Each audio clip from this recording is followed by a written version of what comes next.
Make sure you guys hit the subscribe button if you guys are enjoying the content that we're throwing up, and make sure you guys hit the like button if you enjoy the video, and yeah, let's begin. Late to the game. Okay, we are covering Venom Volume 1. We are so late to this. We're covering Venom Volume 1. I'm calling this the God Butcher symbiote. 1, because it's clickbait, and 2, it sounds cooler, and 3, because it's true. So, Venom by Donny Cates is ridiculously good, right? Like it's one of the coolest things. It's the best thing coming out of Marvel Legacy right now, which isn't hard to do. So with regards to this whole thing, this again really kind of focuses on Eddie Brock, but this is cool. It's an expansion of the Venom mythos, but it's not a retcon. For those of you guys who are new to comics, here's one thing comic book fans hate: when a writer creates something cool. Like for all the people who say they hate Brian Michael Bendis, it's kind of ironic because like they like the stuff he does, which is kind of cool. They're like, I hate Brian Michael Bendis, but only under certain circumstances, right? It's like Brian Michael Bendis did like a wholesale revitalization of like the Venom mythos when it came to like the symbiotes and all that kind of stuff and Guardians of the Galaxy during the Planet Symbiote storyline. What Donny Cates does here is he ties into Jason Aaron's run on Thor, he ties into Brian Michael Bendis's Planet Symbiote story in Guardians of the Galaxy, and then he ties into the existing Venom mythos, and then actually like sort of brings all those things together and then expands on it at the same time, which is something that's very hard to do. And that's how you kind of know that like Donny Cates is like a comic book reader, right? Because you have people who write comics and don't really read them all that often, and then you have people who like have just read comics for a long time and then write into it, which works exceedingly well, the ones who do their research. And so what this does is this initially kind of picks up with Eddie Brock getting like these flashes to like a time before he existed, when like some kind of Venom symbiote was like attacking things and tearing up like this Norwegian town and all that kind of good stuff where they're hauling for Beowulf and whatnot, who actually did exist in Marvel Comics. But these are flashbacks to a life that Eddie Brock never lived. Now, when a symbiote bonds itself to a host and then leaves that host and bonds itself to someone else, the memories of the original host come along with it. And so basically what Eddie Brock is doing is having flashbacks to either what are his original memories from the Venom symbiote or are the memories of something else. And this is what Donny Cates kind of expands on when it comes to the symbiote mythos. And again, we'll talk more about that here in a second. But what's going on is that at the moment, the Venom symbiote's kind of losing its mind, right? Like it's reverting into like a psychopathic state and then regaining itself. So it's really just kind of like going absolutely bonkers, going insane. And the way this plays out is when Eddie Brock basically tracks down the new Jack-O-Lantern. Now, the new Jack-O-Lantern is a plot point here. He's not really important, and he just kind of serves to progress the story. And the reason why is because when Eddie tracks that version of this new version of Jack-O-Lantern down, the symbiote goes crazy and then tries to kill Jack-O-Lantern. And so that's when Eddie Brock really kind of regains control when he's attacked by the cops and sort of regains his bearings, when an explosion goes off and everything. And we end up finding out that all this has kind of been set up by Rex Strickland. Now, Rex Strickland is a wholly new character created by Donny Cates. He's really kind of brought in here. This is his first appearance. And what's really kind of given right off the bat is that he's a guy that basically knows his way around symbiotes. And so what's kind of going on here is Rex Strickland really sits down with Eddie Brock and says, you believe that you're the only person to wield a Venom symbiote on Earth besides Peter Parker, besides Spider-Man, but that's not true. Instead, what happened was somewhere along the line, S.H.I.E.L.D. got their hands on Venom symbiotes and then bonded them to soldiers and used them for the purpose of implementing campaigns. And so S.H.I.E.L.D. got their hands on them. They basically bonded them to soldiers, or I guess people who were former soldiers were essentially on their deathbeds, and then they were just kind of sent out into the world. And so what's cool about this is that this guy, Rex Strickland, basically says his former teammates had basically gone insane because of their symbiotes. Now, again, this is kind of intriguing here, because one of the things that was sort of touched on early on in the days of Spider-Man, and then actually kind of confirmed during a What If comic, is that if a symbiote stayed bonded to a host for too long, it would drive them insane and then consume them. And so Rex Strickland's idea is his teammates who had basically been bonded to the Venom symbiotes and then basically went insane are being taken to like one of these Black Ops sites by S.H.I.E.L.D., and then they're going to be eliminated. And presumably the Venom symbiotes are going to be taken, examined, or what have you, but what are basically the friends of Rex Strickland are going to be killed off. The problem is that they're essentially insane. And so Rex Strickland has hit up Venom for the purpose of saying, you're the only guy who can track these guys down. So when that happens and Venom finally does that, the problem is that once these guys emerge, they basically kind of wake up this quote unquote symbiote god, not really understanding what it is, but speaking this kind of crazy language that the crazy Venom symbiote speaks whenever it seems to go awry. So again, a lot of cloak and dagger going on in this first little issue here. But when the whole thing comes to a close, and that is to say these guys basically escape, they wake up this force that's up there, this force strips them of their symbiotes and then emerges as like a giant bat kind of thing. And so it's sort of cool here because initially, like immediately what happens is you literally have like the Venom symbiote kind of fixing Eddie Brock from the very various pieces of damage that he suffered, and then trying to track down, or at least going back to Rex Strickland and basically saying, give us the whole picture. Tell us what's really going on here. And so what Rex essentially says is that, again, kind of re-hitting on this whole thing about S.H.I.E.L.D. and about the idea of like the Venom symbiotes being bonded to him, that when his symbiote was bonded to him, what he got was kind of this recollection of everything that had happened in the universe since its very beginning, all the way up to the present day, and everything the symbiote had been doing. And so again, it can really go one of two ways. And again, we'll find out what direction Donny Cates is going on here, but it can go one of two ways. Either the symbiote of Rex Strickland is getting memories to an event it wasn't part of, meaning it's getting the memories of other symbiotes, or the symbiote that belonged to Rex Strickland really had just been around that long, and basically Rex has all these recollections from everything this symbiote had ever done. And so it's kind of cool here because it's basically expanding on this whole great big huge set of events. And so again, like with Venom showing up alongside Miles Morales and fighting this giant symbiote dragon that kind of exists out there, there's not a whole lot going on here. I mean, there is a little bit insofar as what Miles does with regards to the fact that he has that Venom, that Venom shock, which again is basically just like an electrical shock, where it manages to quote unquote damage Eddie Brock to a degree. Eddie kind of wakes up to the idea of saying, if the Venom shock of Spider-Man, of Miles, works against me, then if he can basically amp it up, if he can juice it up, use it to its max capacity, he could presumably take this thing out. And that's exactly what Miles does. The two of them kind of orchestrate a plan. They pull a little bit of a fastball special and literally like land Miles in the mouth of this giant monster thing when it goes to attack him. And he uses, of course, his Venom shock, blows it up, only for us to realize that what is kind of done is reconstituted this being of sorts. Now this is cool because when this being shows up, it's literally like, you're outmatched and you guys don't have a chance. And it's kind of a cool thing. And the reason why is because what this guy does, of course, once he reveals his name as being Knull, what he does is seize control of the symbiote of Eddie Brock. Like he literally strips the symbiote off of Eddie and says, come to me and do as I tell you to. And it's kind of crazy because it creates this kind of field around the two of them, around Spider-Man and around Eddie, around the symbiote and itself. And then basically kind of goes on this sort of discussion with the symbiote proper. And this is kind of cool because what happens here is Donny Cates writes this in such a way to where Knull kind of presents himself as this being that's well aware of what the symbiote is, that knows everything about the symbiote, and even identifies to it in such a way as saying, you've been corrupted by humanity. Now, this is where Donny Cates starts to tie into the idea of Brian Michael Bendis. This is where he starts to tie into what Bendis did with the Planet of the Symbiote storyline. So again, not wiping all that away, because while Bendis is really kind of being looked at least it seems being looked at by Marvel, as kind of, hey, you went to the competition, you're a bad guy now, and they're systematically sort of wiping away everything Bendis did. The fact that Donny Cates throws this into the Venom story means now it's here to stay.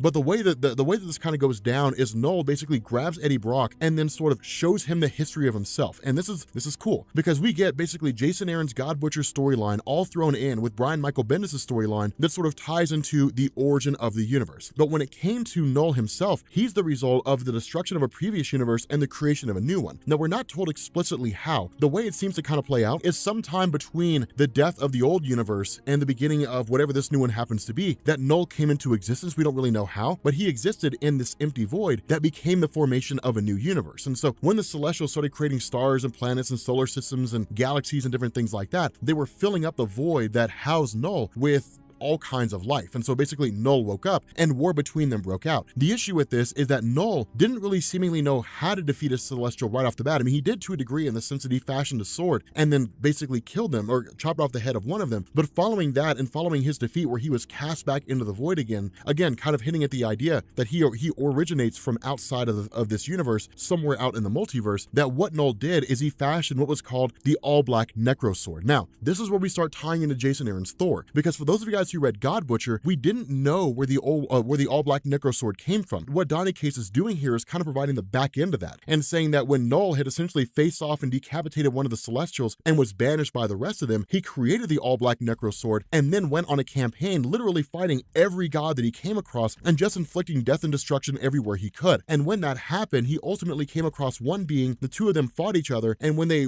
effectively killed each other, they landed on the planet that belonged to Gore. And Gore, discovering their bodies, picked up the all-black necro sword, not really knowing what it was capable of. So again, it's cool because what this does is kind of tie in. It really sort of ties together a lot of these little plot points that had kind of been floating out there in Marvel Comics with regards to other people's work. And so following this, what ended up happening with Knull is that he basically sort of reawoke on this planet that he was on, but realized he could bond his life essence to other beings, essentially becoming the first symbiote. And when that happened, he basically began to sort of corral all these different concepts that existed out there, sort of creating symbiotes symbiotes or creating a kind of hive mind, and then literally saw all of them from across the universe. So through a kind of seat of power, he could watch the universe and watch how his symbiotes were interacting with other races and other beings that went out there, and then essentially just kind of like control them in and of himself. And so what ended up happening is that when he arrived on Earth, that his connection to all these symbiotes that existed out there was disrupted when he fought Thor, and Thor, literally using the power of lightning as one of the weaknesses of the symbiotes, kind of cut off the connection between Knull and these various symbiotes that existed across the universe. And so again, because all this happened presumably billions of years ago, countless years ago, what this does is it back ends to Brian Michael Bendis' Planet of the Symbiotes. And it says that following the defeat of Knull in the Planet Symbiote storyline that was created by Bendis, all these symbiotes took up residence on a singular planet. Now, the way that Knull kind of plays this off is we view it as a planet, but really it's just a gathering of the largest horde of symbiotes. In reality, there are other symbiotes that exist in other places across the entirety of the universe, but the brunt of them exists on that singular planet. And so we kind of have to assume the way that Bendis writes it and the way that Donny Cates writes this, we can kind of combine the two of them together and say, well, from Knull's perspective, the symbiotes really just kind of gathered in a singular place. But the way that Bendis writes it, the symbiotes kind of came together and formed a sort of a role that they played where they basically became kind of knights of the universe, which is to say that what they would do is they would bond themselves to a singular host. And when that happened, that host would become a kind of savior of the universe, or at least a section of the universe akin to like the Green Lanterns from DC. But a symbiote could be corrupted by a singular being. The way that Donny Cates writes this is he kind of says that's not really the case. Instead, what happens is the inherent nature of a symbiote is to be dark. It is to be evil because that's what it originates from. And so where Bendis would say these symbiotes can bond themselves, and much like the Venom version on Earth basically became corrupted by Eddie Brock, what actually happened is the Venom symbiote touched the light, so to speak, touched the good guy and became a good guy when it bonded itself to Peter Parker. So basically it betrayed its nature when it joined Peter Parker and became a good guy, and then when it left Peter and joined Eddie, it reverted back to its normal nature and became a bad guy. That's way back in the early days. Along the way, the Venom symbiote has started to become a good guy again. And so it's kind of cool because what it does is it takes the entire concept of Venom as we know it and flips it on its head. Instead of believing the Venom symbiote is inherently a good guy who became a bad guy because of Venom and then became a good guy again, which was this normal part, then instead the Venom symbiote was always a bad guy. And then it became a good guy with Peter, it went back to its normal nature with Eddie, and then it's been working its way to try to become a good guy ever since. It's been betraying its nature this entire time. And so that's kind of the cool thing here. It works exceedingly well. And so what this does is it hits home with the idea that with Knull basically returning, what he's done is restored his connection to the various symbiotes that exist out there, and then intends to kind of go on a conquest and sort of go ballistic and so on and so forth. But what it's been doing is really kind of saying, okay, this Knull as we see him now is actually just a symbiote. The actual Knull exists out there on a planet somewhere and is just kind of waiting to be reborn and to return itself. But in order for Knull to actually return, for the actual Knull to come back, what it needs is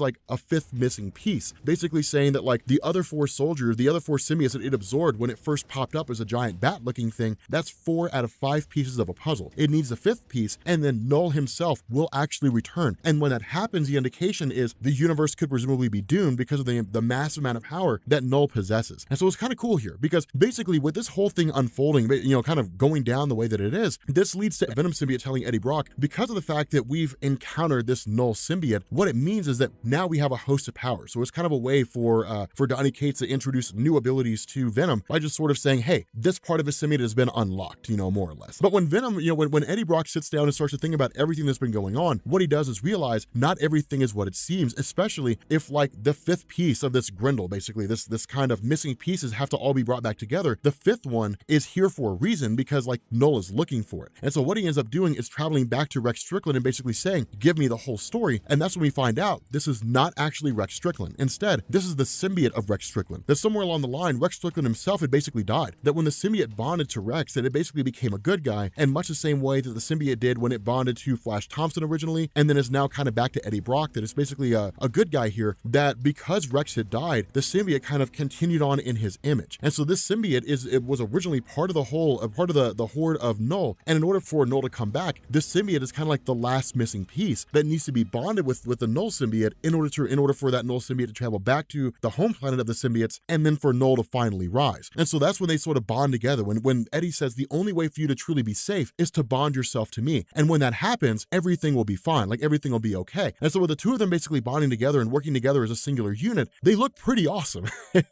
They look pretty badass. But it's basically Eddie with all the new powers he got from touching Knull, along with all the existing powers he got from the Rex Strickland symbiote. So again, it's pretty awesome here. It's basically kind of combining combining all these different abilities together. The problem with this is that with them facing off against this Knull version of the symbiote, it's wildly powerful. Like it's extremely capable and not easily destroyed. And so Eddie showing up here is kind of like, okay, look, we can't really defeat it in and of ourselves. Like at the most, we're a stopgap measure, because what this Knull, again, what Knull does is kind of try to tap into the symbiote of Rex and the Venom version, and it actually cannot control them. And so because it cannot control them, the response is, well, then I'll just kill the host and I'll take them forcefully. And so again, trying to kill Eddie, it's Eddie basically like blasting him with like sonic bombs, sonic grenades, and so on and so forth. And then it kind of begins to wrap up relatively fast, insofar that what ends up happening is a Venom symbiote basically says, the only way for you to really win is to use the one absolute weakness, which is fire. And so in this instance, Eddie grabs Knull and just kind of like forces him into like this furnace, basically, and where Knull kind of tries to latch on and tries to get out and so on and so forth, it's literally burning the Venom symbiote and then burning Knull along with the Rex Strickland symbiote, kind of burning them all at the same time. And so where Eddie himself is actually on fire and not really looking to like sacrifice or lose his own symbiote in the process, the symbiote in turn bonds to Eddie, because where the symbiote like jumps off like, oh my god, it's fire, I gotta go, Eddie says, no, you have to come back, you have to keep me alive here in order to make sure that like Knull dies, basically asking the Venom symbiote to sacrifice itself. And that's exactly what happens. The Venom symbiote rebonds itself to Eddie, keeps him alive long enough to keep the door closed, and then in turn, while he's laying there, the Venom symbiote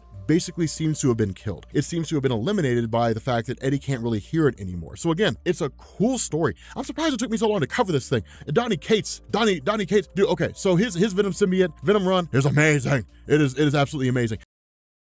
Okay, so picking up with Venom Volume 2, which is Oversight, this is actually pretty cool. All right, here's the funny thing about this. All right, and this, again, like we've talked about this before, and we're going to kind of rehash this a little bit again, just for people who are new. So the idea behind this is that this is, in a lot of ways, kind of a soft reboot, but it comes off the heels of really like one of the biggest changes in like the whole Spider-Man / Venom mythos, which was part of Marvel Legacy and like the death of Flash Thompson. The idea behind this is that, again, because the second volume kind of comes off the heels of the first, which is to say like the death of the Venom god, but at the same time, the events of like Eddie Brock. Now, of course, with it only being volume 1, we kind of assumed that like Eddie Brock and the Venom symbiote wouldn't actually be killed. Instead, it was just kind of left on this sort of ambiguous tone of like, what will happen next? And so what this does is it picks up with like some guy who's basically speaking directly to Eddie and essentially kind of rapping or kind of running over like the things that happen. And from the perspective of Eddie, the way this played out is that Eddie Brock himself, along with the Venom symbiote, had destroyed like Knull the Venom god. And then like that was the end of that. And then basically like the Venom symbiote seems to have either been killed or like out of commission. And then somewhere along the line, Eddie Brock just like woke up in this place where this guy's essentially talking to him, wanting to know where the sample went. And the reason why was because after Venom and Eddie Brock had defeated Knull, somebody came along and then gathered a sample of the Venom symbiote. But Eddie himself has no idea where the Venom symbiote is. And when this guy starts referencing things like Project Pegasus and starts talking about, hey, like I work for an organization and things along those lines, Eddie's assumption is that it's S.H.I.E.L.D. And the reason why is because 1, the suit this guy's wearing bears the color scheme of S.H.I.E.L.D., and 2, because this is how S.H.I.E.L.D. would do things. But then we end up finding out that this guy is actually the Maker. Now, the Maker has been a free-floating character in Marvel Comics for like 4 years. Ever since Secret Wars happened in 2015, Marvel's never really done anything with him. And it's one of those funny situations because the Maker came around so close to the end of the Ultimate Universe and like the launch of Secret Wars that it was one of those things where like when Secret Wars happened and like the multiverse collapsed and then it was all recreated by the main Marvel Universe, Reed Richards, the Maker was just kind of floating around there and anybody could have done anything with him. Ultimately, they didn't. He's just kind of there for like a villain, I think, in like the New Avengers with Robert DaCosta. And then like that was it. It was a couple other appearances here and there. And this is really like the next instance where he's being used. But the idea is that Maker's essentially working for an organization which initially took the sample of the Venom symbiote after, everything happened with Knull, and then somebody stole it from Reed. And so that's kind of the question is, who was it that took it? Who was it that stole it? And their assumption is that it's Eddie Brock. And the way that Maker kind of talks here is that Eddie Brock's not fully aware of what's going on. And that's kind of the irony here, because we always sort of assume that even if Eddie Brock doesn't recall everything, what he forgets, the Venom symbiote remembers. And that's where the question kind of comes into of like, where's the Venom symbiote in all of this? And that's what it sort of comes to an explanation, because what the Maker does is basically say, what actually happened here is not what you believe. What you believe is that you defeated Knull and the Venom symbiote wasn't answering you when you were talking to it. You kind of collapsed, you thought you died, and then like you woke up here sometime later. What he basically says is, it's been 5 weeks since the defeat of Knull. And it's kind of crazy because what he says is like, when that all happened and my guy showed up in order to take a sample, all hell broke loose. Like the Venom symbiote just kind of reacted acted instinctively, bonded itself to you, killed like 4 of my men, and then took off. And for the next 3 weeks, we had no idea where you were. It took us forever to track you down, but when we did, we tracked you down to your father's house. And it's kind of a cool thing, because the question Eddie Brock has and the question we as the reader have is why the house of his father? And of course, that'll be explained later on. But at the moment, it's just kind of like,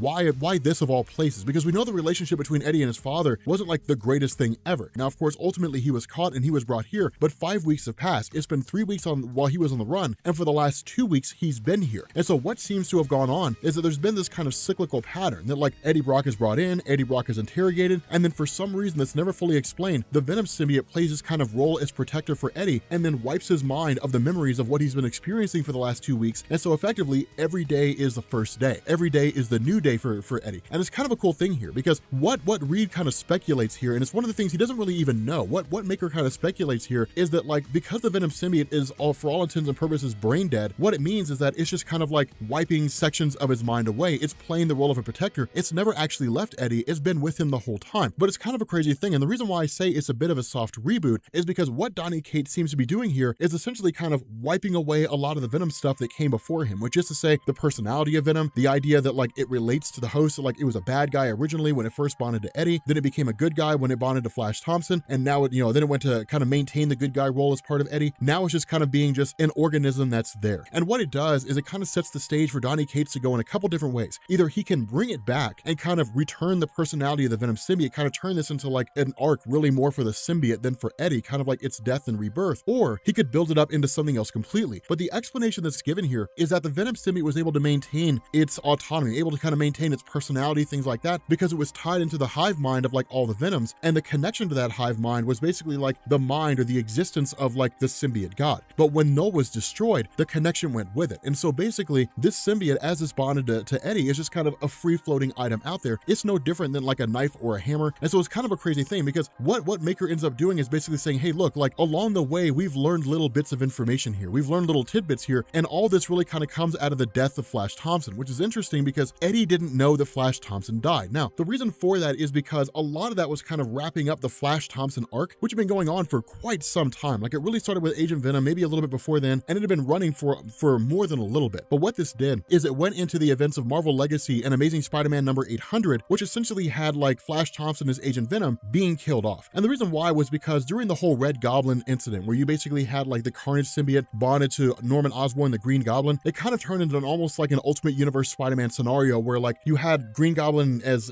or I guess really the Red Goblin, basically like facing off against some of Spider-Man foes and even some of Spider-Man's friends and so on and so forth. But basically like Flash Thompson made the choice to sacrifice his life in order to save the friends of Spider-Man and even Spider-Man himself using his healing abilities. And what that did is it kind of etched in stone the idea that Flash Thompson was kind of like this incorruptible being, right? Like, when he got the Venom symbiote, he wasn't corrupted by it. He wasn't screwed up by it. He became a good guy with it. It's kind of the idea that like Flash Thompson is the basis behind what a hero could truly be. The cool thing about this is that what Maker does is he effectively tells Eddie Brock that what they've learned after taking a sample of Flash Thompson is they learned that like when a symbiote bonds itself to a host, that it never actually leaves entirely. That when a symbiote leaves a host, for example, when the Venom symbiote left left Flash Thompson, what it did is it left a kind of sample of itself on Flash Thompson's DNA. And it's the way in which they kind of communicate with the hive mind, right? So it's like sending out a beacon. It's like planting a flag on Flash Thompson and saying Venom has been here, like Venom was here. And what it means is that by doing that, they could potentially clone Flash Thompson, or at the very least try to understand like how this works in terms of manipulating the human genome and how the Venom symbiote impacts it. And so it's kind of a crazy little scenario here, because what they're looking to do, what literally Maker wants to do, and the guys he's working with, is they want to go to the military cemetery and they want to dig up the body of Flash Thompson. And this sends Eddie Brock into a frenzy. And this is a very, very important thing. And the reason why is because while Eddie Brock and Venom weren't like the best, Eddie Brock and Flash weren't like the best of friends. They weren't besties or anything like that. They do share a commonality in the sense that they were both hosts for the Venom symbiote. But with Eddie learning the means by which Flash basically died, it's kind of like, hey, look, he was an honorable guy, and I'm not going to let you go to a cemetery and dig up the corpse of an honorable man. Not only that, even if the Venom symbiote is kind of brain dead, meaning like its personality and everything is gone, on some kind of rudimentary subconscious level, it does hanker for Flash Thompson, and it does recognize the value of Flash Thompson. And so to do this angers the symbiote as well, and literally it lashes out and starts attacking the Maker, giving Eddie the chance to kind of make his escape. Now, of course, when it does, he basically runs into some of these soldiers using sonic devices and so on and so forth who look to take him out. But the cool thing about this is that when that happens, the vial containing the DNA of Flash Thompson essentially shatters, bonds itself to Eddie Brock, and when it does, Eddie Brock bonds with Flash Thompson, which is kind of crazy, because what this means is that like you have Eddie Brock here, but you have Flash Thompson talking to him the same way that the Venom symbiote talked to Eddie. Now, this opens up a whole new host of possibilities, no pun intended, because what this means here is that by the two of them working together, it could be that Flash Thompson understands the symbiote in a way that Eddie Brock doesn't. And the reason why is because while Eddie Brock was host for the Venom symbiote for a long time, a lot of the evolution of the Venom symbiote in terms of what it's capable of, what it can do, a lot of that really came through Flash Thompson. And so with Flash really understanding the Venom symbiote on a much deeper level than Eddie does, in turn, like that information gets passed on, and it's a question of like, what do we do with this symbiote now? How do we kind of regain ourselves? And so at the moment, essentially, like Eddie Brock is Agent Venom now. Eddie Brock and Flash Thompson merge and become the new Agent Venom. It's basically what goes on. But it's kind of a cool thing here, because following this, it basically goes into the question of, again, like who was it that stole this symbiote sample of Eddie Brock? And that's when we kind of pick up with the epilogue of all this, with some shady guy and like a giant torch walking through this cavern, basically. But we end up finding out the reason why this was done was so that this new Venom, or I guess this Venom symbiote sample, can basically be bonded to Cletus Cassidy. And so it's kind of a cool thing, because what this means is that Cletus Cassidy, the original Carnage, can make his return, but also he can be modified and become like a new kind of symbiote. And that's kind of a cool thing, because the question is like, what would happen if somebody with the Venom symbiote bonded with somebody with the Carnage symbiote? What kind of symbiote would that create? What direction will it take? Okay, so can we all just admit that like Donny Cates is absolutely killing it on the Venom series? Like this is crazy. Like, here's the funny thing. Venom has not been this interesting since like Agent Venom. Venom has not been this interesting to me in a long time. This is one of the coolest things. Okay, where Oversight kind of introduced like the Maker into the whole thing with Venom, and then like Eddie Brock sort of went forward as like Agent Venom to a degree. This kind of focuses on the backside of the story, right? And it really kind of focuses a lot on Eddie and like his perception of himself, right, in terms of like the role he plays and so on and so forth, but also kind of introduces a pretty important character. What it does initially is it kind of opens up with like Eddie's introspection of like his own life, and basically saying that like he's a screw up. All he's ever done is like screw up and bring like pain and anguish to other people. And with a previous story where Oversight kind of, basically had him show up to his dad's house and really kind of brought in the idea that Eddie's dad was sort of a dick, or there was at least a problem with the two of them, it really kind of focuses more on that when he goes back to visit his dad again, and the two of them hate each other. Something that I also want you guys to kind of notice here is that Donny Cates kind of plants the early seeds of a kind of victim mentality here when it comes to the father of Eddie, in the sense that like his father immediately starts screaming at him and Eddie kind of cowers away. And that's not something that you normally see, right? Like when you think of Eddie Brock as Venom, you think of him as kind of like this imposing force, right? Like nothing scares Eddie Brock. But one of the things that Cates has been focusing on a lot when it came to his Venom run is like the character of Eddie. And it's like the one thing nobody ever really seemed to do. And I think that's one of the reasons why so many people love the story of Venom so far, because the symbiote itself is as much of a story as Eddie Brock is. And then with the two of them kind of working together, you of course get the cohesive unit of the symbiote. But when the father of Eddie basically lashes out and goes to attack him, the Venom symbiote responds accordingly. Now remember, as it was kind of speculated by the Maker, the Venom symbiote is almost in kind of like a catatonic state, or almost kind of like a brain dead state, in the sense that like its personality and all that kind of stuff is gone, but it reacts in like a defensive way. Now of course this brings in Dylan. Now Dylan's been here for a little bit, right? Like he showed up in issue number 7, but it's basically been like the younger brother of Eddie is how it's been shown so far. And so it's kind of a cool little thing, because when that happens, the Venom symbiote kind of subsides, rebonds itself to Eddie, and then leaves. Now, this is a very important thing, because what this shows is that in a lot of ways, the Venom symbiote still functions according to what it is that Eddie wants. But where you end up having Eddie basically making his escape, with the Venom symbiote and kind of, taking off, and then a couple days later, Dylan basically picks up with Eddie having been beaten by Eddie's father. And so again, a pretty personal stake that's being invested in here in terms of like how this is unfolding, because the response of Dylan is, we have to kill our father. But with regards to the conversation that goes on between the two of them, it's kind of these fun little discussions that go on. Of course, Eddie Brock is really just kind of like, I'd rather be fighting that dragon god thing than like talking to this little kid. But it's kind of a cool scenario, because this kid kind of starts asking questions like, aren't you a good guy now? Like, where do you stand on things? Kind of asking these moral compass questions. And the funny thing about that is that in a lot of ways, it's kind of the audience asking the question to Eddie Brock, right? Like, where are you at morally right now? Are you a good guy? Are you a bad guy? Are you still somewhere in between? Where do you stand? And the cool thing about the way that Donny Cates writes this is that Eddie Brock's kind of like, I don't really know. I mean, I'm trying to do good things, but like I'm a really crappy person. And that's where things really begin to get a little hairy, because when we talk about this whole idea, when Donny Cates introduced this idea that Eddie Brock's father essentially went bankrupt as a result of like the hospital bills and all those things that Eddie Brock went through after getting into a car wreck, our assumption was that the little kid running out in front of the car was Eddie Brock, and basically he was injured and his dad blamed him because of all the amounting medical bills and everything, and it just made his father broke. The reality is a lot darker. That what had basically happened was Eddie Brock had gotten drunk with a bunch of his friends and then went joyriding and killed a kid in the process. And so because of Eddie Brock's negligence, because of his ineptitude, what this basically meant was that his father literally came along and said, well, the police were interrogating him, were like, look, you're a rich man, you're very influential, we can probably find a way to make this go away, but your kid has to plead not guilty. Where Eddie Brock wanted to basically sacrifice. He wanted to be like, I'm guilty of this. I've committed this crime. I killed this kid. I should be punished for it. His father wouldn't let him. And this is really, really important here, because this is kind of Donny Cates building on the character of Eddie. You notice the Venom symbiote really isn't a huge part of this little segment. It's focusing exclusively on Eddie. And what this really hits at here is that Eddie was a good guy who made a terrible decision. And where he was willing to go through and deal with the consequences of it, he was convinced not to. When his father beat him, when his father forced him to basically admit that he was innocent, it was literally like, hey, his father paid off the judges, his father paid off lawyers, and that's what made his dad broke. But basically he blames Eddie Brock for it. But it's kind of a crazy thing, because the father of Eddie blames Eddie for something that his father created, right? Like he could have just let his son go to jail. But under the surface of all this, under the waters here is like a father who wanted to keep his son out of jail. He would go to any length to make sure that his son was not in prison. But it really kind of begs the question, who's actually the good guy here? The father who wouldn't let his son go to jail, the father who would do anything to make sure his son wouldn't have this black mark on the rest of his life, that he wouldn't go to jail forever, or the young kid who committed that act and was willing to deal with the consequences of it? Who's really the good guy here? There is no such thing as like absolute right and absolute wrong. It's all based on how things unfold and the compass there. And that's kind of the message that Eddie gives to Dylan, right? Like, I'm not a good guy. I've done terrible things. I killed a kid and then I lied about the fact that I was guilty just so I could get off because my father convinced me to. But the other part of this, and really the way this kind of folds into the nature of Eddie, and as far as this Venom symbiote is concerned, is that Eddie's still kind of feeling the after effects of this, right? Like there's this kind of hallucination that goes on. As Eddie begins to converse and begins to get closer to Dylan, the symbiote kind of kicks in and then like basically tricks him into believing that he's seeing like the symbiote god, right? Now, we don't really know the motivation behind this, but Eddie begins to lash out. And when he does so, he witnesses Dylan and believes Dylan's the symbiote god and then starts attacking Dylan, only for Dylan to basically kind of reason with him and say, hey, look, you're hurting me, you have to stop. And then Eddie kind of really coming to and returning to his normal self. But it's a cool little thing here, because Eddie starts coughing, basically starts bleeding everywhere, so on and so forth. And he's taken to a hospital by Dylan, only for us to find out that what's basically going on here is that with the Maker overseeing his treatment, presumably by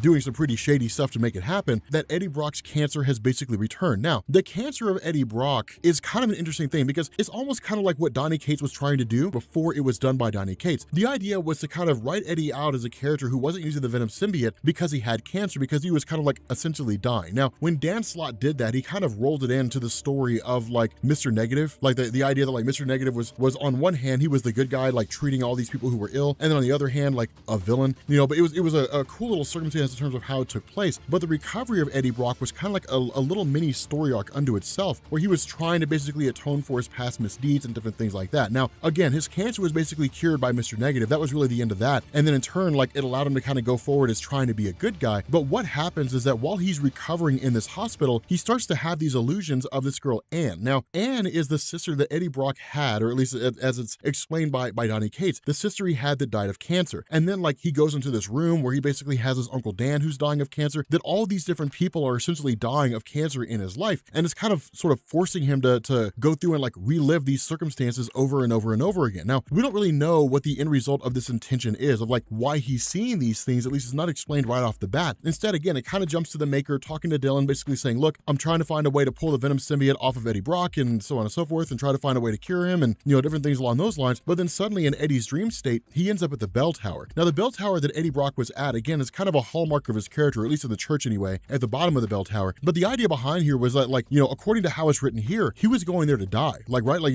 Peter Parker cost him like his job, he cost him all that kind of stuff when he exposed Eddie Brock as basically like a fraud. And then in turn, Eddie was going to kill himself. But that's at the exact same time during Web of Spider-Man, when Peter Parker basically cast the Venom symbiote off of himself. And then in turn, the Venom symbiote basically took, bonded itself to Eddie. But it's kind of interesting, because for those who remember the old stories of Venom, you're probably looking at this and saying like, but that's not how this played out though. And that's exactly what Eddie begins to realize, is that these are all illusions. These things are not the way that they were. And when he begins to ask the Venom symbiote why this is happening and what's going on here, suddenly like the beans begin to get spilled. What we basically end up learning here is that every instance where Eddie Brock basically had cancer, he never actually had cancer. Instead, the Venom symbiote was afraid that he would leave. And so Eddie, having some kind of sickness, would look at the Venom symbiote and say, it heals me, I'm gonna go back to it. Essentially, the Venom symbiote never wanted to be alone. It's all a ruse to keep Eddie coming back. And that's what Eddie realizes, that essentially the Venom symbiote's been tricking him all this time. All these years, it's been manipulating him in order to make sure that Eddie stays with it. And what this does is it takes decades of Venom history and turns it on its head. But it's a cool little thing, because when Eddie begins to realize this, the Venom symbiote says, like, the reason why we've done what we've done is because we knew if you realize the truth of who Dylan was, you would leave us. And that's when it dawns on Eddie Brock that Dylan is not his brother, that Dylan is his son. Now, what this does is it jumps back to the Amazing Spider-Man 375 and Amazing Spider-Man number 19, I think it was, and basically goes with like a woman by the name of Anne. I can't remember what her last name is, but basically Anne was like she-Venom, right? Like the idea was that back during, in the early 1990s, back in 1993, that Marvel wanted to kind of introduce like more symbiotes, right? Because like Venom was hugely popular when he first popped up. Anne was a chick who was basically like the wife of Eddie at the time. She had gotten into a conflict. She'd basically sustained injuries that would have killed her. And then Eddie kind of split off a portion of his symbiote, which bonded to her, healed her. And then she went forward as she-Venom for a time. And then in turn, like he ended up, she ended up casting the symbiote off and he got it back. But during that time when the symbiote left her, she ended up pregnant. And so for the most part, like we didn't really know what happened during that era. Instead, she ended up like dying, I think in issue number 19 of I want to say it was Amazing Spider-Man number 19, volume 2, number 19, but I'm not going to swear to that. But basically like she was written out of the story. And so what this does is kind of come in and like bookend the whole thing and basically say that like Anne went running to the father of Eddie Brock and then basically said like, you're the only real family that's there. You have to raise this kid. I'll come back when I'm of sound mind. And of course, like she never did. She threw herself off a building and died. It's a cool little thing here because what this means is that with Eddie going forward and realizing what's happening, the Venom symbiote literally responds when you have like the father of Eddie riding with Dylan and then in turn like essentially going to like attack him, because he was mouthing off. And the Venom symbiote's kind of like, hey, look, what we're going to do is we're going to put you to sleep and then you're going to wake up somewhere else. And that's what ends up happening. When the father of Eddie wakes up, he's basically in the same cell where he forced Eddie to admit that he was innocent, forced Eddie to say like, you're innocent, you're not going to go to jail for your crimes, that kind of good stuff. And so what happens is like Eddie starts addressing his father. Now, this is very important because up to this point, Eddie had basically always chalked up like the failures of his life to the abusive nature of his father. And it was one of those things where Kate's kind of hit at the idea that like Eddie never truly took responsibility for the things that he did. It was always somebody else's fault. The victim mentality only ever goes so far. And that's kind of what Eddie hits on here. Eddie basically starts lashing out at his dad and then basically says, look, I'm a screw up. Yes, I get that like you did a lot of terrible things to me, but I'm finally at a point where like I realize that like a lot of the mistakes that I made, I did because like I was a functioning adult and I refused to accept my own past. I refused to accept the responsibility of the decisions that I make. And I just chalked everything up to you. But I'm trying to be a good guy. I'm trying to do the right thing. So here's what's going to happen, Pops. Like if at any point you come along, if at any point, you basically appear in my life or the life of this child, the life of Dylan, I will kill you. It's kind of giving him a warning, basically saying like, don't ever come back here again. And so his response is, you're going to wake up and you're going to be alone for the rest of your life, which is truly the one thing that Eddie Brock's father really fears. But in that moment, what ends up happening is a symbiote basically picks up Dylan, they begin to walk away, and the symbiote says like, both of you guys are better off without me, basically telling us that like the symbiote has left Eddie Brock, that the symbiote is going forward as his own entity doing its own thing outside of Eddie or anybody else, which is something that we haven't really seen before. We've seen that insofar as the symbiote like seeks out a host, and it might do some things in between the time when it's finding hosts, but for the most part, like it seems to be out doing its own thing now, absent anybody else. So it's kind of cool. It basically leaves it on like a pretty huge cliffhanger, like where the heck did it go? How is all this coming together now? So again, really Donny Cates kind of splitting the difference between the two, focusing one part on the symbiote and then focusing one part on Eddie Brock and building both characters respectively, which I think is pretty awesome because what it would mean is that when Eddie rebonds to the Venom symbiote, which he most likely will do, it basically gives us a chance to kind of see them bond in a new light and see to kind of like where they're going to go from there. So I'm pretty excited about it. Okay, so getting into the new origin of Venom, this is kind of cool, right? Because I don't know if I should say this, but I had it on good authority that the Web of Venom, the Vietnam Venom story, was only one half of the equation, and that like time needed to be given in order for the other half of the equation to come out and explain the whole thing. So I was like, okay, I guess I can wait. I really don't want to, but I guess I can.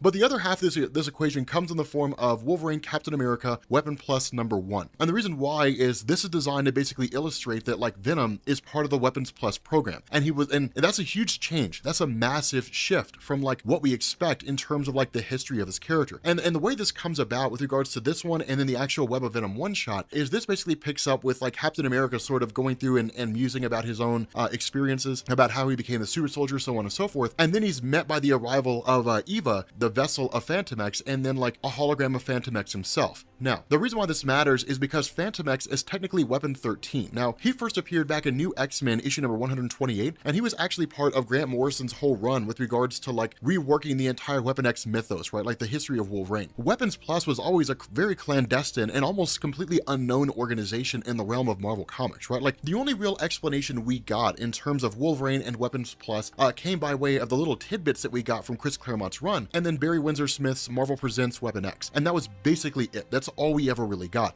We got small little bits after that, but we never really got a cohesive story in terms of how it all came together, how it all functioned, and all that kind of good stuff. And that was until Grant Morrison took over the X-Men. And what he established in his run was that Weapons Plus was this overarching program designed for the purpose of essentially killing mutants, or at least capturing them and then containing them. And then that was basically the answer until you got into Daniel Way's Wolverine Origins, and then you got like, you know, Romulus and all that kind of crazy stuff. But regardless of the scenario, the way this was going to play out was like this. Captain America was the test bed, right? The idea was to create Weapons Plus and then basically create weapons, super soldiers, whatever you wanted to call them, that would serve the purpose of containing and controlling the mutant threat. Abraham Erskine was taken from Germany to the United States by Nick Fury and the Howling Commandos, and then in turn he was brought to the United States government. He created the super soldier serum, or at least adapted it, and then it was injected into Steve Rogers. Now the problem was that Abraham Erskine died right off the bat, but for the most part it didn't really obstruct the intention of Weapons Plus, because the idea was to send Steve Rogers into World War II and see how combat effective he would be. And if he would prove to be combat effective, he would be brought back, but a sample of the serum would be extracted. It would be used to create new super soldiers. They would all be reconditioned, including Steve Rogers, and they would go forward under the mission of basically containing and controlling mutants. The problem with this was that Captain America was frozen in ice, and he was believed to have been dead. And so that forced Weapons Plus to scrap the whole project, and then they started picking up with Weapons 2, 3, 4, all the way up to Weapon 8 and Weapon 9 and 10, and then beyond. Now, for the character of Phantom X, he was Weapon 13, and Weapons Plus, as it traditionally existed, at least to say, the time up to and at the point that Wolverine escaped, was basically like the classic version. After that, it basically kind of dismantled and then sort of became like a reworked version of itself that operated out of like Canada's Department H, I think it was, and then it was just sort of off the books, clandestine, as it normally was. And the result was that when Phantom X was brought in, nobody really knew who he was. Like we don't know what his real name is. I mean, it's kind of Jean-Philippe is kind of what it's assumed to be, but that's not an absolute answer. But unlike Wolverine, he was conditioned in like what was essentially an artificial reality, right? Like a man-made artificial environment, so that his mind would never really know the difference. And then he was trained to more or less become an assassin. Ultimately, he ended up escaping. But what this says here, and what he's revealing here to Captain America and to Wolverine, is that over the course of his time where he's been away from Weapons Plus, he's been tracking down and pulling at all these different clues and strings to find out what was really going on and how far the mystery of Weapons Plus goes. And that's when he drops the revelation to Steve Rogers, you're part of it, right? I mean, this hologram basically reveals Steve Rogers was Weapon 1. And that's one of the cool things, right? Because again, it's hitting at what Grant Morrison established. It's one of the reasons why Grant Morrison's run on New X-Men was so significant, because it changed up a ton of things, not just with regards to the X-Men, but with regards to the Marvel landscape as a whole. And so what this does here is it actually sort of jumps back to 1945 with this young kid. And this young kid's basically just, you know, idolizing Captain America, listening to all the different radio broadcasts, things like that. And he's actually there being picked on, but he's there at the time when the broadcast is given that like Captain America appears to have died in an explosion, and it's basically the end of his character. Now, and so again, it kind of becomes this cool thing, because you sort of get these jumps through time, right? You jump to 1953, and you end up finding out this young kid is a guy named Younger, or Younger, however you want to pronounce it, and he's obsessed with becoming the new Captain America. It's the one thing he wants the most, is to be the new Steve Rogers. But ultimately, he's constantly turned down and constantly told, you can't be this guy, you're not good enough, until he loses his mind, he shows mental instability, and then he's told, now you're ready. Like now you can become the new Steve Rogers. And that's one of the big differences here, is that when Steve Rogers became Captain America, it wasn't because he was crazy, it was because of the fact that he was like, I really want to do the right thing, right? Like I really want to become a good guy, and I want to serve the best purpose that I possibly can. And so it was really more of like a moral compass. But there are small little things that go on here. I mean, for example, like when Wolverine and Captain America enter this old Weapons Plus facility where these animals are basically being experimented on, which really encompasses a brunt of the operations between weapons 2 through 9,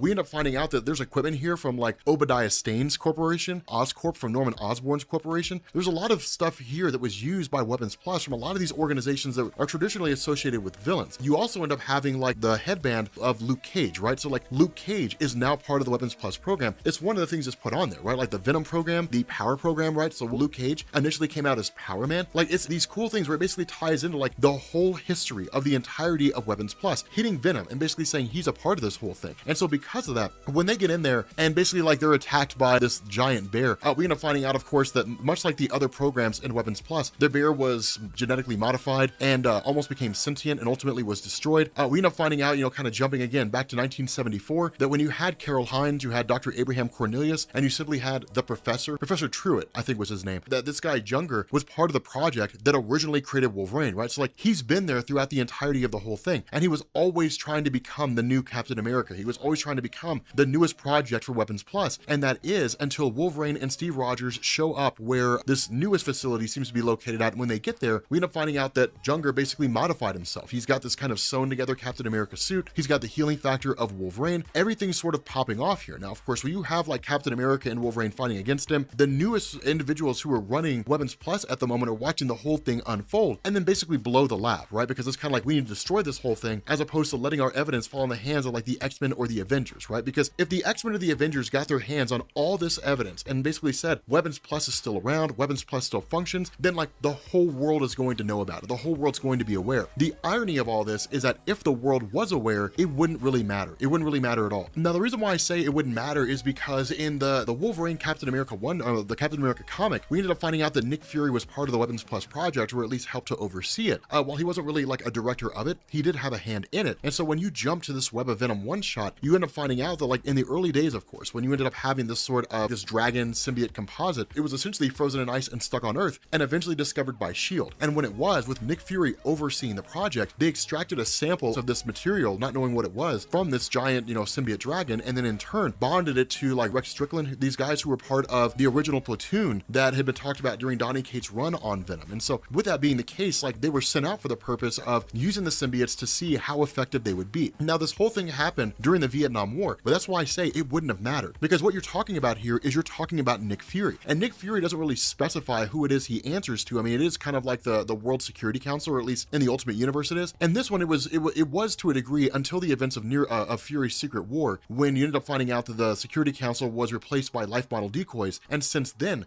Nick Fury had been running S.H.I.E.L.D. on his own up until that point, sometimes beholden to the president, sometimes not. But what he seems to indicate here is that those who are running Weapons Plus are those who he's answering to, because they're the ones who are basically working with Fury with regards to this great big huge project. And so because of that, this was essentially a Weapons Plus experiment. That's exactly what this was. Take whatever this material is, if it can be weaponized and be used to create super soldiers bonded to human beings, and then send them out into the Vietnam War, have them face off against some Viet Cong soldiers and see how these symbiotes work. The problem with this is that when that happened, the symbiotes seemed to go crazy, right? And like immediately started attacking everything. But what would happen is the members of the platoon, Rex Strickland and these guys, would pass out, then they would wake up next to a pile of dead bodies because the symbiotes basically consumed them, right? Because these symbiotes, as they existed back then, were functioning based on the leftover wills of Knull, the symbiote god, the kind of last command he gave them, which was essentially consume and destroy things, kind of expand the empire. And so it was a cool little moment because these guys have just kind of been frozen, right? So when you follow the chronology of the symbiote, where Knull eventually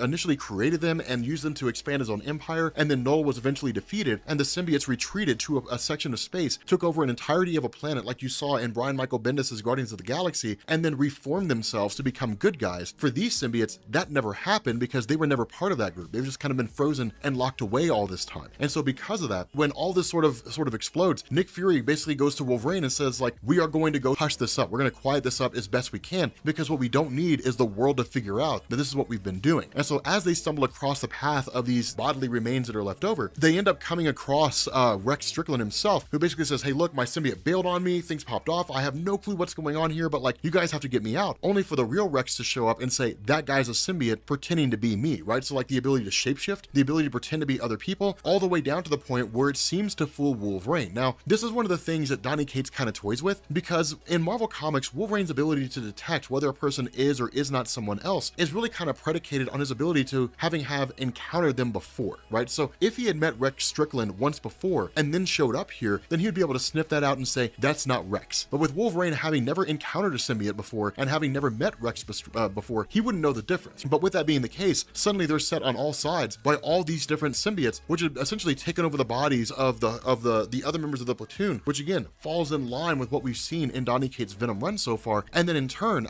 he and Wolverine seem to be the only ones that are really left alive. And of course, this leads into Nick Fury basically revealing that he's there, and all three of them kind of face off against these symbiotes as best they can. Rex Strickland flees for his life. Wolverine tells him to get out of here, and it's one of the crazy things because in that moment, the symbiotes end up taking Wolverine and bonding themselves to him, and then Wolverine becomes Venom for a very, very short moment in time. Because of that, it ends up resulting in Rex Strickland coming back, taking the Venom symbiote off Wolverine using fire, and then that's when it's revealed this version of Nick Fury is a life model decoy. Now, at the outset, you could look at this and you could say, okay, so this is basically just like Donny Cates taking the easy way out, but no, it's not. And the reason why is because it falls perfectly in line with the events of Original Sin. Those of you guys who read that story back when it first came out a few years ago, Original Sin basically showed this revelation that Nick Fury and his Infinity Formula had actually been running out. The Infinity Formula had been gone for some time, and he had to have consumed it on a regular basis. When he stopped doing that, it stopped slowing his aging, and so he just ended up aging up and becoming very, very old. And so what he did is every single time we ever saw Nick Fury, he was running around with life model decoys. So it basically fits in perfectly in line with what Marvel has been doing over the last, however many years, especially when it comes to Original Sin. And so when that happens, Nick Fury basically says, look, I appreciate everything you guys have done here, but the world can't know about this. The world does not need to know this is what we did, because if they do, then suddenly every major governmental agency is going to want their hands on this symbiote technology. We don't need that. And so because of that, what he basically says is, your service has been respected. I appreciate everything you guys have done, but now you guys have to die. And it starts counting down. This timer starts counting down to 0, starting from 1 minute. And in that time, between Rex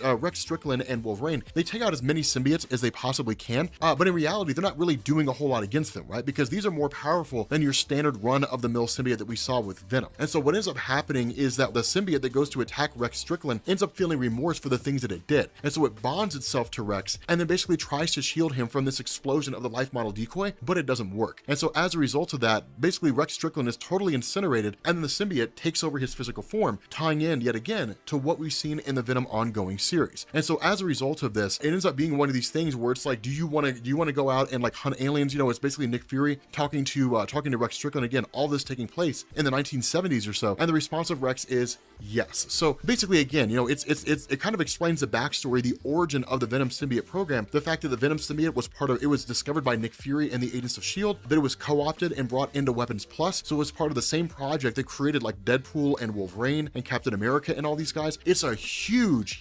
change to the landscape of Marvel with regards to a lot of the characters that exist out there. To take all these various characters and to roll them all up and tie them all in. If I'm being honest, I think they're doing this because this is how they're going to bring Wolverine and the X-Men into the Marvel Cinematic Universe. They're basically going to say all these guys were part of Weapons Plus. After Captain America was frozen in ice, Hydra is part of S.H.I.E.L.D. or what have you. They created mutants in the whole 9 yards. They engineered them, whatever the case is. But this is where all this stuff stemmed from, which is kind of ironic because that's the video pitch that I had 6 months ago.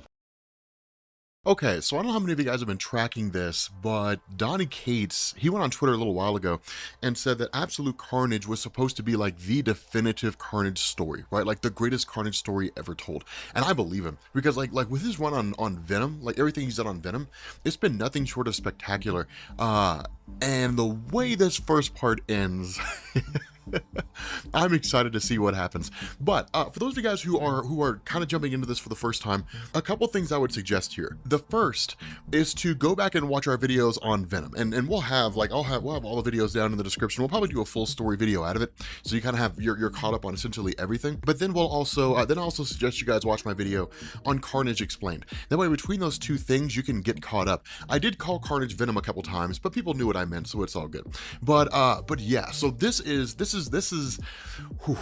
amazing. Now, here's the cool thing about Absolute Carnage. If you choose not to do that, to really get caught up on Venom, to really get caught up on the history of Carnage, you can still kind of go into this and be okay. I think it'd be better knowing all that stuff, but you could still be okay, because in true Donny Cates fashion, we get this sort of explanation of things that have happened up to this point, right? So basically we get this idea that at one point in time, in the very early days of this universe, right, before there was any real life in it, and all you really had were the Celestials, and presumably after they won their war with the Aspirants, you had Knull, the symbiote god. Now, of course, as we were told in the first run of Venom, the first volume of Venom, that Knull, the symbiote god, was this being that was just sort of out there, right? Kind of existed in this void, this little pocket space inside the universe, created these symbiotes to essentially serve as his agents, right? To kind of spread his influence and chaos throughout the universe. Now, once he was finally defeated, once this major battle took place and he was finally locked away, this is when Donny Cates kind of ties into what Brian Michael Bendis did, right? Because if you go back and you read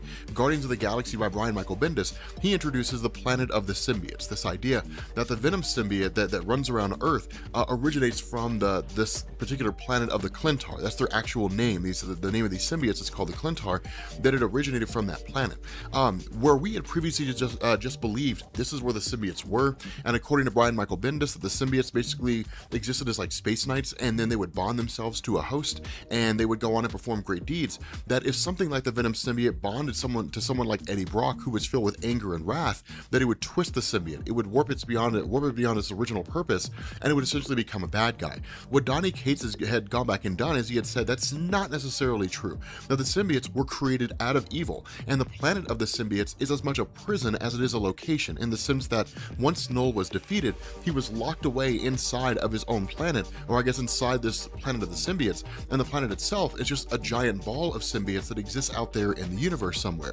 And so once he was defeated, they kind of began changing their tune, essentially became good guys, and willingly locked him away as best they could. Now, the issue with this is kind of one of the cool things that Donny Cates goes into, is if you go back and you look at the history of Venom and the various symbiotes, so like Toxin, Carnage, so on and so forth, Shriek and whatnot, you had this idea where whenever a symbiote left an existing host and then went to a new host, they would basically maintain information about their previous host, right? It's one of the ways that the Venom symbiote was able to dodge Spider-Man's spider sense, right? Like, Spider-Man was the first one to hold the symbiote and then cast it off at the advice of Reed Richards of the Fantastic Four. And so when it left him, it felt betrayed, and then in turn bonded itself to Eddie Brock, who was already pissed off at Peter for costing him his job, but it took the knowledge of Spider-Man with him, right? So like the knowledge of Peter's identity, the knowledge of Spider-Man's spider sense and how it functions and how to get around it. That's one of the reasons why Venom was so capable and so dangerous back in the day. And so the result is that what Donny Cates is kind of building on here is saying that like every time a symbiote leaves a person, that it leaves a little imprint of itself, a tiny little bit of itself. Now, again, this is existing knowledge. This really isn't anything that Donny Cates has built off of, or I guess really created out of his pocket. What Donny Cates did is he came back and he said, these little codexes, these little itty bitty symbiote imprints that are left on a person's DNA, if they're all brought together, they can be used for the purpose of waking up Knull on the symbiote planet and then bringing him back to life, kind of resurrecting him.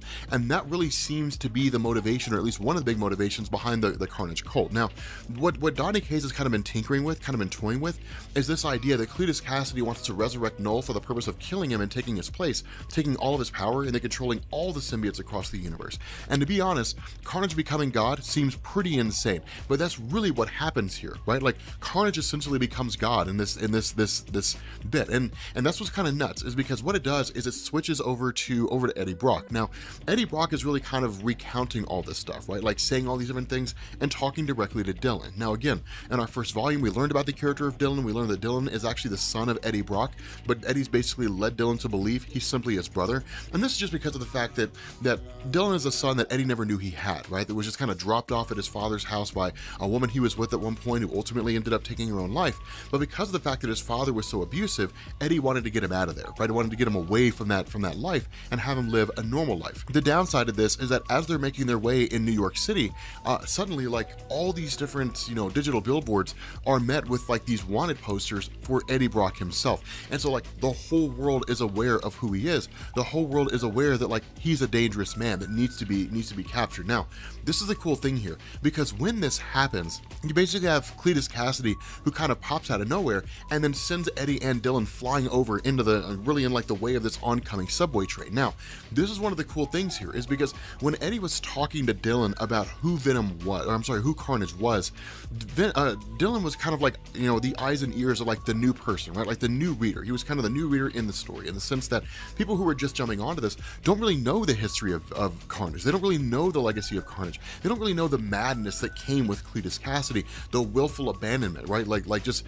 murdering with abandon all these different people that he came across for no other reason than the fact that he could, right? It wasn't like he was trying to become some super criminal to amass great wealth or to attain absolute power, and he did all these things because he just wanted to, because he just wanted to arbitrarily take people out. That's the kind of villain that Eddie's talking about right now. And that's, again, a villain. That's one of the things we talked about in our video on Carnage Explained. It's one of the kind of villains that you never really see. A villain who just shows up and just arbitrarily takes people out for no real reason whatsoever, aside from the fact that it's a nihilist and it just loves it loves madness and carnage. It loves its own namesake. And so again, like what we end up finding out here is that where Eddie and Dylan were running away from some man in a suit, that where Cletus Cassidy was the one who pushed them in front of the train, the man in the suit was actually the Venom symbiote. Now, for those of you guys who are kind of playing catch up here, there came a point during their first fight with what was essentially this giant dragon, this really old Grendel suit. It wasn't really Knull, the symbiote god himself, so much as like a facsimile of Knull, kind of like a taste of what would happen if Knull ever came back in like full and true form. Not really as powerful as he could be, but certainly powerful enough to like wreak havoc in the city of New York. And of course that story culminated with Eddie Brock grabbing the Venom symbiote and because fire is a weakness of the symbiotes, pushing Knull, or at least his facsimile of Knull, into a furnace, but also seemingly killing the Venom symbiote in the process. And so the result was that they were separated for an amount of time. Now, following this, what you had were basically two stories being told about Eddie Brock and then one about the Venom symbiote. The symbiote itself got its story in the War of Realms, right? It was basically dealing with everything with Malekith and so on and so forth. Malekith's dark magic, which we'll talk about here in a second. But then you basically had the story of Eddie trying to make his way and figure himself out. And that was one of the cool things about this, is because when the Venom symbiote shows back up and wants to bond itself to Eddie, the response of Eddie is, no, I don't want to. Like, I don't want to go back to this life again. And that's an important thing, because when Eddie first got the Venom symbiote, he saw it as a tool to be used to defeat Peter Parker, aka Spider-Man, for costing him everything. He was hell-bent on revenge and anger, and that was basically it. And then you started running into these stories where Eddie Brock began to sort of change his tune, where he began to become like a different kind of character. He became anti-Venom for a little while. He began to basically become like a good guy, almost like the reformation of Flash Thompson, right? The high school bully of Peter Parker who lost his legs in the military and went on to become Agent Venom. It's a cool thing in this scenario, because what Eddie Brock has discovered is a thing that really, as the reader, we kind of always knew, but Eddie was never really able to figure out for himself, that he's highly capable, that he's a very, very capable person. Now, the guilt of Eddie's past life, the idea that he and his friends had hit a kid when they were younger, his father got him off, these are the kind of things that have sort of driven him, that kind of made him the villain. But the idea of coming back and trying to reform, trying to be a better person, means casting off that past part of his life, which includes Venom. Being able to settle down, being able to raise a son, and to have some small measure of peace is the guiding force behind Eddie. The problem with this is now Carnage is back, and this is no small thing, because when Carnage arrives here, like, all hell begins to break loose, right? Because you're talking about Cletus Cassidy, who for all intents and purposes should basically be dead, toting the power of one of the original symbiotes as it was created by Knull, the symbiote god, basically meaning it's more powerful than Eddie Brock, it's more powerful than Venom. So this is one of the cool things that's interesting here, because it's sort of a tribute of sorts, at least in the first part. I mean, not fully on in terms of the entirety of the story, but in this first part here, it's a tip of the hat to Maximum Carnage. When the Carnage symbiote bonded to Cletus Cassidy on the blood level, and he became just way more powerful than both Eddie Brock and Spider-Man, he was a force to be reckoned with. We're essentially dealing with the same concept, except amplified even further. It's a symbiote joined to Cletus Cassidy on the blood level, but it's a more powerful symbiote than both Venom and really like any other one that we see out there right now. So this is an exceedingly dangerous, incredibly powerful Carnage just running around out there right now. And like, it really shows, because he basically one punches Eddie Brock. He punches him in the face. He breaks his orbital bone, his brain is hemorrhaging. I mean, in like one fell swoop, Eddie Brock's been taken out. That's the kind of Carnage that we're dealing with. Back in the day, it was really more like Carnage's durability, right? His ability to create all kinds of different sharp appendages and so on and so forth, and his insanity that made him almost unpredictable. That's really what made him such a huge force back in the day. And this one, it's just like the sheer force of the symbiote he wields, the power he possesses, is enough to like take out Eddie Brock in one hit. And so what Eddie does is respond in kind, doing the only thing he can do, grabbing the electrical lines of where the subway train was, and then grabbing Carnage, and then just electrocuting the piss out of him. And basically it destroys the Carnage symbiote, in the interim, but all it really does is it's really just kind of like temporarily send it into chaos. And that's basically it. It's a stopgap measure. And Eddie knows this, right? Eddie knows this is a stopgap measure. He knows there's no real way, as far as he's aware, to defeat Carnage in the traditional sense. And again, that makes sense because in the Maximum Carnage storyline, it really took the combined efforts of Spider-Man and Venom to pull it off. Now, even the first time they met before Maximum Carnage, it took the combined efforts of Venom and Peter Parker, Spider-Man, to defeat this guy. And so again, we're dealing with a super amped up, very powerful version of Carnage. And so as a result of this, the Venom symbiote shuts down the mind of Eddie Brock, puts him in a catatonic state while he basically heals his body, and then takes him to the one place where they can get any real measure of help.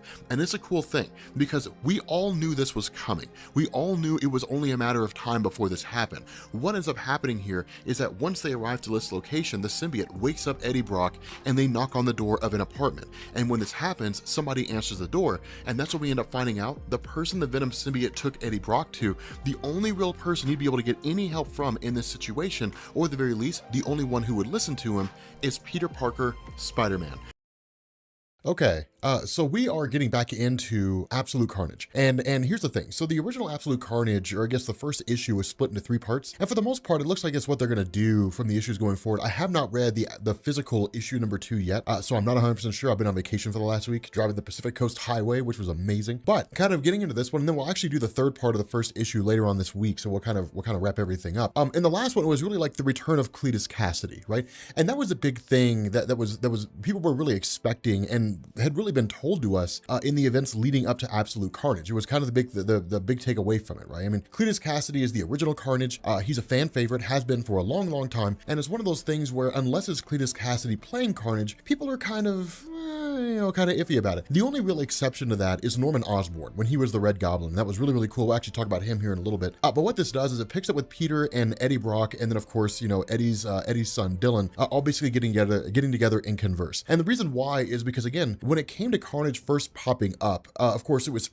Spider-Man and Venom who fought him, and then you went into Maximum Carnage, which was Spider-Man and Venom fighting him again. And the idea is that with someone like Carnage, it takes the two of them to succeed because Carnage is so incredibly strong, right? The fact that the symbiote is bonded to the blood of Cletus Cassidy is what really amps up his powers beyond what you normally see with like Venom or anybody along those lines, anybody that normally wears a symbiote. And so it makes sense that you would see Eddie kind of team up with Spider-Man. Now, for long-time Carnage fans and really long-time Spider-Man fans, this kind of has to be a bit of a hit into the nostalgia feels, right? It's kind of like, man, this kind of feels a little bit old school. And that's why it's kind of a cool moment, is because a lot of things have transpired in the life of Eddie Brock that Peter Parker didn't know about. For example, Peter Parker does not know that Dylan is the son of Eddie. Now, of course, when Eddie sends Dylan away and says, hey, look, go do something else, just don't be here, it's adult talking time.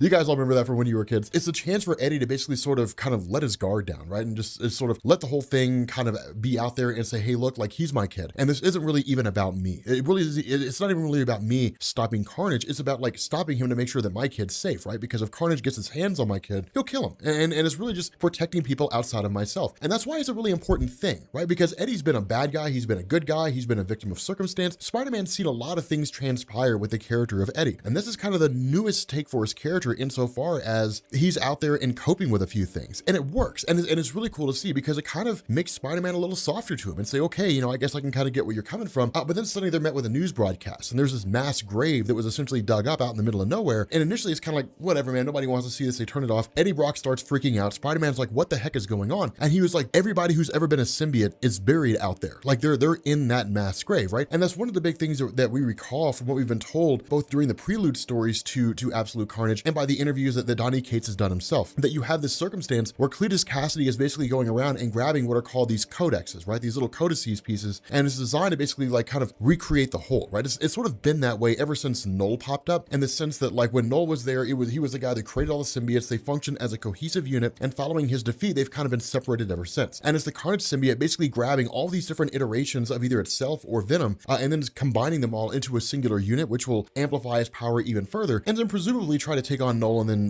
destroy Knull and then become like God of the symbiotes, which makes sense. It'd be actually really cool to see if Carnage like took over all the symbiotes and became their new god. But it's a cool little thing here, because what you get is this revelation, you know, where Eddie's freaking out and he's kind of panicking. The big thing to really come out of this is he's saying like Annie's body is buried out there somewhere. Now, for those of you guys who have not been keeping up with Donny Cates' run on Venom and really aren't longtime readers of the Spider-Man comics, the person he's referring to, Annie, she's actually a character that appeared back in Amazing Spider-Man 375 in 1993, and this is Annie Weying. Now, Annie Weying is actually the second person to host the Venom symbiote, and in fact, she used the name She-Venom at one point in time, but she's also the biological mother of Dylan. And for those, and the reason why I say Donny Cates' run is because in the early part of his run, when you basically got the introduction of Dylan's character, it was Annie was pregnant with Eddie Brock's son. She didn't want Eddie to know because, of course, he was Venom. He was a bad guy at the time. And so she basically gave birth to the kid, dropped it off at the father of Eddie Brock's house, and then just kind of left it there. And then eventually she went and jumped off a bridge and died. But the idea behind it is that basically his ex-wife is out there and that she can basically be used by Carnage to become one of his henchmen or what have you. It's kind of a crushing thing. And that's the reason why Eddie starts to freak out. Now, again, this is one of the cool things about his character, because if we're talking about like 1990s Venom, Lethal Protector, you know, and we're just sort of like, you know, he's out doing his own thing and being a bad guy, he probably wouldn't have cared about that. But the nature of Eddie is that over the years, his character has become a lot more dynamic, has become a lot more intriguing, and he's grown a lot in terms of what writers have done with him and kind of how he views the world. But it's a cool thing because it's kind of like, okay, so like the notion that Eddie Brock has a lot more on the line than Carnage is back, let's fight him. It's cool. It's something that I'm really, really digging about the way his character is being handled. That's why I love the Venom run from Donny Cates so much, because it's almost kind of seems to be more focused on Eddie than it is on the symbiote itself, right? I mean, the Venom symbiote's super popular. That kind of makes sense. And so in response to this, with everything kind of popping off the way that it is, there's some burglars that bust in and Spider-Man takes care of them quick, fast, and in a hurry. And it's kind of like, okay, you know, cool, whatever. And then he's like, we need to go see a guy that could basically help us get this stuff sorted out. And of course, that's when they basically go back to Rex Strickland's safe house. Of course, Rex Strickland being one of the previous hosts for the Grendel symbiotes, kind of the precursor to Venom, basically. And then of course, they're essentially talking with the Maker. Now, this is kind of a cool moment because the idea of the Maker meeting Spider-Man is a cool little thing, right? Because in Marvel, they never actually met before. Like they've never really met. I mean, even with Spider-Man there during the events of Secret Wars, like his dealings were with like Miles Morales and with the Molecule Man Owen Reese. And of course, you know, Reed Richards from his main universe, but like that was basically it. You know, the Maker kind of being out there and being part of the equation and everything. It's kind of a cool little moment here because, you know, when you have Eddie show up here, one of the things we end up learning is, again, the mysterious benefactors, the people that Maker works for that we don't really know who they are. It's basically like, hey, they had a lot of interest in using the Carnage symbiote or even the Venom symbiote itself. They want to know how to like use them for their own ends, either weaponizing them, using them for new technologies, whatever the case happens to be. But like they've been working on a means to extract the symbiote from individuals already and then do it in a way that's safe that can preserve the life of the person who is infected. And so it's kind of a cool moment here because when this happens, you basically have like Spider-Man talking to him, but then also bringing in his godson, Normie Osborn. Now, Normie Osborn, okay, this character's interesting.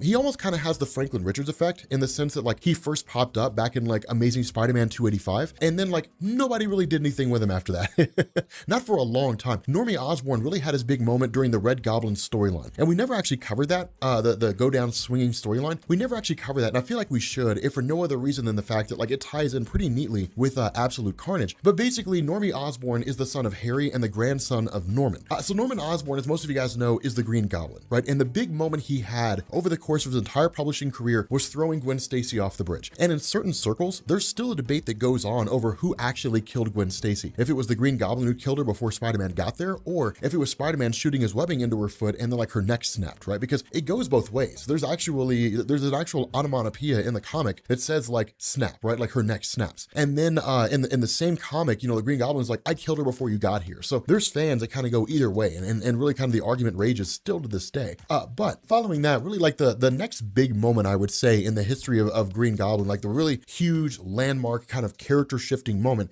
came during the events of Dark Reign, right? You come out of Secret Invasion, Tony Stark is kicked out as director of S.H.I.E.L.D. after the fact that, you know, Skrulls have been replacing humans and various superheroes, and Tony Stark didn't know. And so he's replaced with Norman Osborn, who had a key piece of information that turned the tide of the Secret Invasion war that basically led to humanity winning. And so he dismantles S.H.I.E.L.D., he basically creates Hammer, and he goes forward doing villain things because he's a bad guy, and then tries to like basically conquer the United States and then eventually the world. Now, ultimately, he's defeated, he's thrown in jail, and then along the way, the Green Goblin kind of bothers him a little bit, kind of harasses him, and then ultimately he recalls Hammer, makes his escape, and then he was kind of free floating after that. And then you go into basically the Red Goblin story, which is kind of an attempt to bring Norman Osborn back, but then modify him, right? So give him the Carnage symbiote and basically become a combination of the Green Goblin and the Carnage symbiote, which is basically Red Goblin. And it was a cool thing, but during that story, what he did is he had actually kidnapped Normie and then basically, put a piece of the symbiote into Normie Osborn and then turn him into what was called Goblin Child. And it was kind of a cool little segment. It was a cool little thing. It didn't really last long enough to see where it went, just because of the fact that we were coming up on the end of Dan Slott's run, and that basically went into the new era of Spider-Man with Nick Spencer. But it was a cool little thing. It was a cool moment and a cool bit of storytelling. But that really Norman Osborn has just kind of been in Ravencroft ever since, right? Ever since the events of the Red Goblin story when he was defeated, he's just kind of been locked up and imprisoned. But that's why Normie Osborn is here, is because of the fact that he held the symbiote at one point, that codex is there. Now remember, the codex is really Donny Cates' way of explaining how it is that the Venom symbiote could leave Peter Parker and then go to Eddie Brock and then still remember everything about Peter Parker, right? It plants a little piece of itself, a little memory, a little tiny knowledge fragment, a little nugget of information, and Peter leaves it there, and it always happens from one host to the next. And so it's basically Carnage going around and trying to take each one of those individuals into himself and capture their codex by default. And so initially the idea of the maker is, well, if this kid's been exposed to the codex, then let's basically take a blood sample and see if we can't find a way to, find a weakness or what this codex means, and if we can use information there to take out Carnage. Of course, the response of Spider-Man is absolutely not. I'm not going to let some crazy guy who's an alternate reality version of Reed Richards take a blood sample off of my godson, because I don't know what this guy's going to do with it. If he's going to create like 1,000 clones of this kid, who knows? Like, this guy's kind of bonkers, and in reality, he's right. The maker is kind of crazy, but as a result of this, the maker's like, well, then fine, get me somebody else. Get me anybody else out there that you know of off the top of your head right now who's held the Venom or the Carnage symbiote, and then bring them here. And there's only one person that these two guys are aware of. There's only one individual that these two guys know that they could basically find, locate, bring them back, and then use that person as a means to achieve this goal. And we'll find out in the next video. Okay, so the power supply for my eGPU fried. My MacBook Pro had a hardware failure that I had to take it in and have it shipped off for repair. Everything's failing in my home right now. What's going on, guys? This is Rob, and we're covering part 3 of Absolute Carnage. And part 2, really parts 1 and part 2, because remember, the first issue split into 3 parts. The first 2 parts, it was basically panic mode, right? It was the idea that Cletus Cassidy had essentially returned. Now, the way that Donny Cates had written this is that Cletus Cassidy had been coming back for a while. It's just that right now, Eddie Brock just realized what was really happening, right? He just realized that, like, Cletus Cassidy's made his return. And I love the way that Donny Cates wrote that, right? Because for the person who's kind of getting into Carnage and doesn't really know anything about the character, it's like, cool, a new symbiote. For people who are familiar with Carnage, it's like, cool, an old symbiote, and a lot of people are going to die. But it's one of these things where kind of like your dedication and your sort of time spent with the character of Cletus Cassidy over the years is kind of rewarded, right? Because like this is the return. This is like the joke if the Joker got the Venom symbiote, right? Like a crazy person becomes Venom and then like loses their minds. But the idea behind this is that we're basically dealing with them going and grabbing Norman Osborn. Now, we talked about this in the last video, and we'll kind of refresh it a little bit for those of you guys who are kind of coming into this. So if you're watching the full story version of this, we'll kind of be repeating ourselves for a second. But the idea behind Norman Osborn becoming really the Red Goblin, right? The Carnage and the Goblin concept was to kind of try to reinvigorate Norman Osborn, right? To kind of like give him a new status quo after the events of Dark Reign. In reality, you don't really need to, right? There are some villains out there in the realm of comic books, the Joker, Lex Luthor, characters like Norman Osborn, who's probably, while he's not certainly the most iconic Spider-Man villain, I'd say he's probably the most important. And so what they did is Marvel basically said, let's give him the Carnage symbiote and then in turn have him bring back the Green Goblin, so he basically becomes the Red Goblin.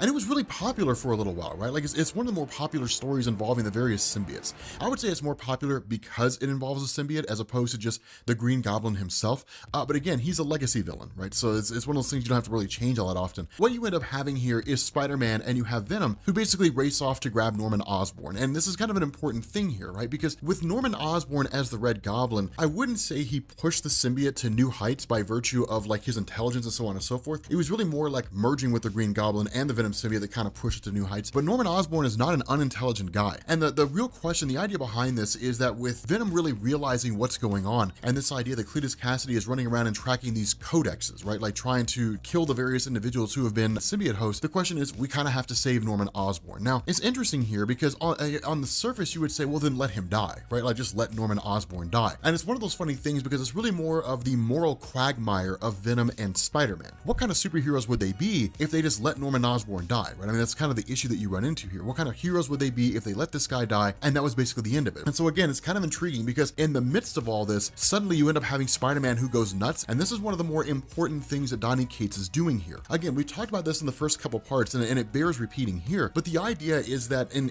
years past, right, going all the way back to like, even you go to like David Michelini Donnie's original like Venom lethal protector, but like you go all the way back to like when Carnage was first introduced, and even before that when Venom was introduced, and all the various symbiotes between them, right? Like Scream and Riot and all those guys. The way this always worked, and it was kind of etched in stone by Venom, is that when a person becomes a host, the symbiote can leave, right? Like if by, you know, by whatever manner and whatever means, if the symbiote leaves, the symbiote takes memories of that person with them, right? So that was the case of Venom, knowing the identity of Peter Parker. The Venom symbiote had bonded to Peter, it was cast off in Web of Spider-Man 45, and then it bonded itself to Eddie Brock, taking the knowledge of Peter Parker's identity of Spider-Man with it. And so the reason why that's important is because what this does is it basically allows Donny Cates to build on that concept and say, actually what happens is for all those individuals who have been a host of the Carnage symbiote, it leaves back, or it leaves behind itself a kind of sample, right? Like a kind of little genetic code that the Carnage symbiote, that Cletus Cassidy can tap into. Now, the big question to ask here, and this is kind of the big thing to come out of this, can Venom do the same thing? Can they tap into, and can they basically control the minds of other individuals by using that genetic code? One of the other big changes that Donny Cates is making here is Carnage's ability to spawn more symbiotes. What Cletus is doing here is basically creating these little mini pods, and then they're forcing themselves into various prisons, going into the bodies of those particular prisoners, and then basically creating more symbiotes, so to speak. Now, it's kind of interesting here because these aren't really Carnage symbiotes in the traditional sense, which is to say they're not really like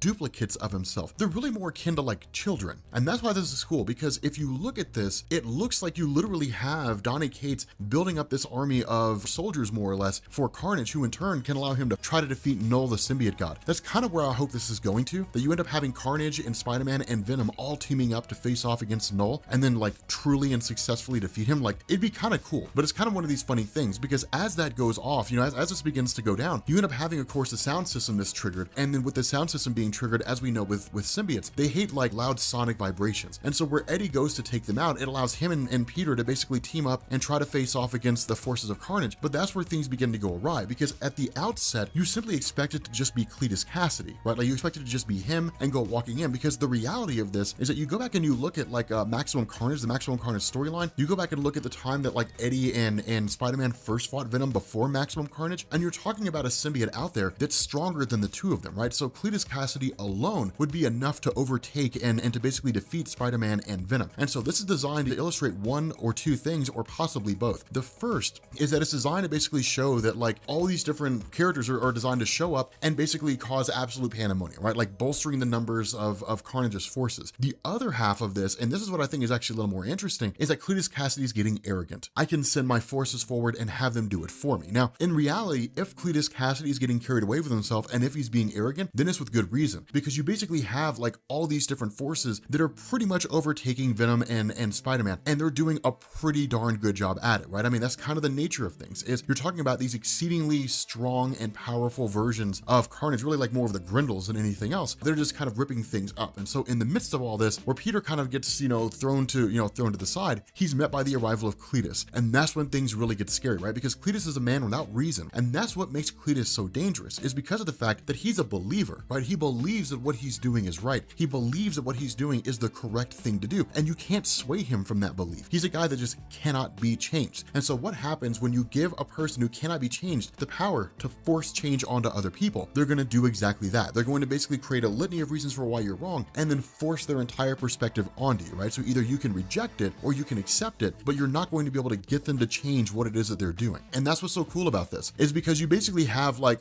Venom fighting off against Peter, and it's one of these cool little moments, because when that happens, Venom actually sort of chastises Peter for a second and says, stop being clever, stop being funny, stop cracking jokes. This is time for business. And that's an important thing. But one of the things that Dan Slott established during the original Spider-Man Renew Your Vows as part of Secret Wars is there's a reason why Peter does this, but there's no reason to do it here. One of the big questions people had all the time for years and years and years, Peter would crack jokes in the middle of fights. And people always sort of attributed that to the fact that Peter was just a character who would joke around. But there's a reason for why Peter does this. So really, it took decades to get to the point where we could actually get an explanation to it. But during the original Renew Your Vows, Dan Slott stated that the reason why Peter does that is because it throws his enemy off, right? It frustrates his enemy and makes him angry, because the enemy believes Peter doesn't respect them, right? Like, I'm not taking this fight seriously because you're not really anybody to worry about. This is business as usual, and you're of no real concern to me. That's the message Peter puts off, right? The other idea is to kind of keep things loose and to keep Peter from getting carried away, keep him from getting like super overexcited, and to kind of keep him grounded and in the moment. But it's as much to like screw with the other guy. The issue with this is that with Cletus Cassidy, that don't work. That dog don't bark, right? Because Cletus Cassidy doesn't take the debate. That's the nature of it. Cletus Cassidy is about as crazy, you know, or not really as crazy, he's crazier than Spider-Man. So like cracking jokes, going on about nonsense, it doesn't really work. And that's why Venom says,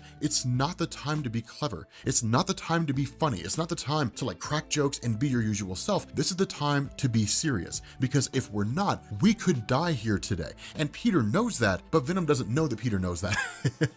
It's just Peter's way of doing things. This is kind of how Peter is. And so following this, the two of them are basically like knocked out of this cell, you know, sent flying out into the hallway. And that's when Peter basically begs for Carnage not to kill Norman Osborn. And that's when he says, I'm not here to kill him. I'm here to add him to my forces. It's literally Carnage absorbing Norman Osborn into himself and basically turning Norman Osborn into one of his various henchmen. Now, Norman Osborn does not have the Grendel insignia on his forehead. And the indication here is that Norman Osborn is something wholly new. Like it may be that he's something wholly different and wholly new. Probably not. He's probably just like all the other ones, right? There's nothing really special about him. But I have a hard time believing Donny Cates wouldn't have him depicted in this manner if he wasn't different from everybody else. So I'm really excited. I'm really curious to see where it goes. Okay, so we are a little behind on Absolute Carnage. And you would think that we would be caught up, right? Like you think we would have it all caught up and everything, because I really love this event. But I took a vacation all last week except for like 2 days, and one of those audios was already just kind of out there. So now we're actually getting back into the thick of things, right? Like actually getting back into the meat and potatoes of recording. A lot of you guys are probably also wondering why I haven't done full story videos recently. I'm actually saving them towards the end of the year, and then I'm just going to kind of like do a month where I just dump a whole bunch of full story videos from what we've done so far, and just kind of go from there, right? So Absolute Carnage will probably come out in like November, and then there'll be like a few others here and there. So yes, Absolute Carnage Part 2. Okay, so what Donny Cates has basically written so far is this story where things are in dire straits, right? I mean, and here's the funny thing about Absolute Carnage is in this issue, and this really, technically it's the second issue, although it's like the fourth part more or less, it almost kind of feels like Spider-Verse meets like Carnage. I mean, we're not dealing with multiversal versions of Carnage, but it does feel like that insofar as anybody who's ever held a symbiote is basically being tracked down by Carnage and being consumed. Now, this is one of the things that I kind of wanted to toy with in the last video, and we kind of want to bring to light in this one, is that really Norman Osborn is not fully under the control of Carnage, right? And it's something that a few of you guys pointed out in the comments of the last video. For those individuals who were totally under the control of Carnage, they have that little spinning spiral thing on their face. For Norman Osborn, he doesn't have that. Now, why he doesn't have that is not explicitly given to us, right? Because looking at this off the top of our heads from what we've seen so far, those individuals who Carnage has consumed are under his control, right? But the individuals that we've seen him consume so far, at least in the first few issues, have just been those that he's basically taken a portion of himself and put it inside of them. So we don't really know, at least at the moment, at least at the time I'm making this video anyway, like suspend your disbelief for a second. But the idea behind this is that it doesn't look like Norman Osborn is totally under the control of Carnage. And this is cool because it allows Norman Osborn to basically maintain himself, right? It allows him to kind of keep the personality that we've all kind of come to know and love over the years, the kind of rebellious guy, the guy that like, you can't tell me what to do, because what you basically have here by virtue of Cletus Cassidy and Carnage is you've got two roosters in the hen house. That's essentially what's going on, and one of them's gonna have to go. That's basically what's taking place here. Now, of course, for Spider-Man and Venom fighting off against these massive numbers of Carnage forces, there's no way they can win, right? And it would be a foolish measure to try and stay. It would be stupid. I mean, there really wouldn't be any sense in it, right? They're throwing away their life for something dumb if they were to stay here. Now, remember, Spider-Man does not know all the changes that have gone on with the Venom symbiote. He doesn't know everything that's happened here. And so this is important because for Eddie Brock himself, of course, having come into contact with Knull basically sort of expanded the powers of his symbiote, which in turn granted him, of course, the power of flight by use of wings. Spider-Man doesn't know all this stuff, right? So he's kind of coming into this thinking, this is Venom as I've always known him. We're standing at the top of like, you know, Ravencroft Asylum. If we jump off, we're probably going to be dashed to pieces on the rocks. We're screwed. We're basically going to die. And it's cool because Eddie Brock basically flies them to safety. Now, this is where the Norman Osborn part begins to come in, because where you have, you know, Norman Osborn asking the question, why aren't we going after them? The response he's being given by Cletus Cassidy is, well, because there's other people for us to go after. Now, this is kind of a cool thing because Norman Osborn's stance is, well, we got to take out Spider-Man and we got to take out Venom because they'll come back and they'll catch us later on. And in reality, he's not wrong. The funny thing about this is that they're actually looking at the same goal from two different perspectives, right? So like Norman Osborn is looking at this from the perspective of like what we saw with Dark Reign. Take out the heroes right off the bat. Like, get them out of there as fast as you can, and there'll be nobody to stand against you. Cletus Cassidy, on the other hand, seems a little more subversive, right? His stance is, we won't go after them, we'll just amass our forces to such a huge amount that we don't need to worry about them, right? It's like when they come calling with whatever forces they have, it won't make a difference. It's cool in terms of how their approaches work because both of them have merit. Now, the problem with this comes when it's Venom and Spider-Man, kind of transitioning back to these characters again, when it's Venom and Spider-Man and it's what do we do next, right? Like, where do we go from here? Because they're both in pretty dire straits, right? I mean, this is basically their worst nightmare, right? In a lot of different ways. It's the worst thing they could have seen happening. The most insane character they've ever come across, bonded to one of the most powerful symbiotes in existence, probably the most powerful, short of Knull, the symbiote god himself, is now running amok in the city of New York and marshaling his forces. It's pretty bad.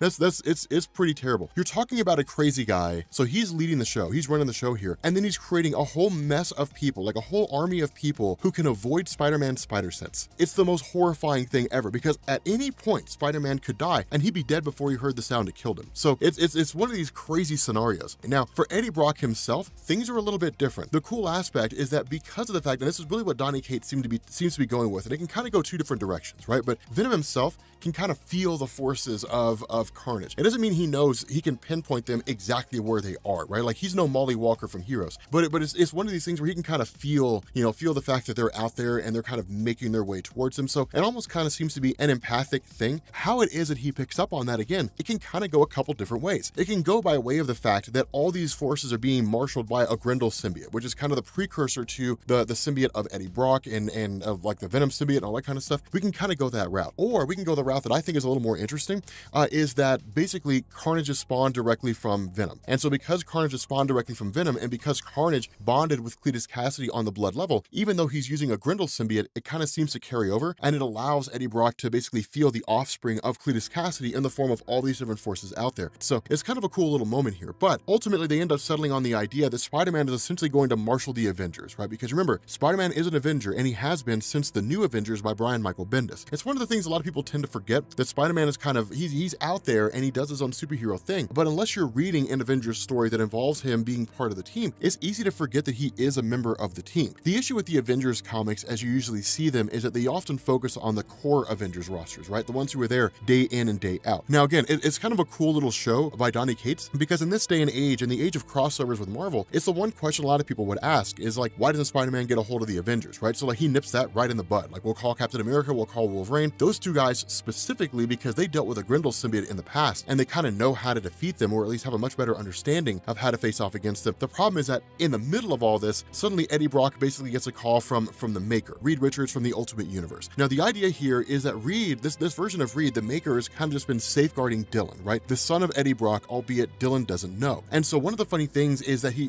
literally the Maker says, I've been combing through the FBI's database here, and like Anne Wei-Ying was not in the body in like the mass grave that was dug up, right? Like, she was, her corpse was never there. And that was a big concern of Eddie Brock, because remember, we talked about this in the last video, that Anne Wei-Ying was basically his ex-wife, more or less, right? I mean, it was one of these things where Donny Cates kind of threw it in there and said that she was pregnant with Eddie's child, and just, we never knew. But it was one of those things where basically she was the Venom symbiote for a little while, and then eventually it drove her crazy. Eddie Brock drove her crazy. A whole bunch of things drove her insane, and she jumped off a building to her death, right? Like, in between that time period, that's when Donny Cates came in and said, actually, she was pregnant with Eddie Brock's kid, and the result is that kid is here now. The issue with this is that if Anne Wei-Ying, having been a host for the Venom symbiote at one point, did not have a codex in her body, then the question is, who has it? And what the Maker says is, she passed it off to Dylan. Now, this is a very important thing, because what this means is that a codex can leave a person and go to someone else. In reality, this is a way out for Donny Cates, because what he could do here is, at the end of the story, he could basically say, all the codices are now inside Carnage, and where Carnage would seek to rule as the right hand of Knull the symbiote and kind of bring darkness to the universe, Knull would kind of be like,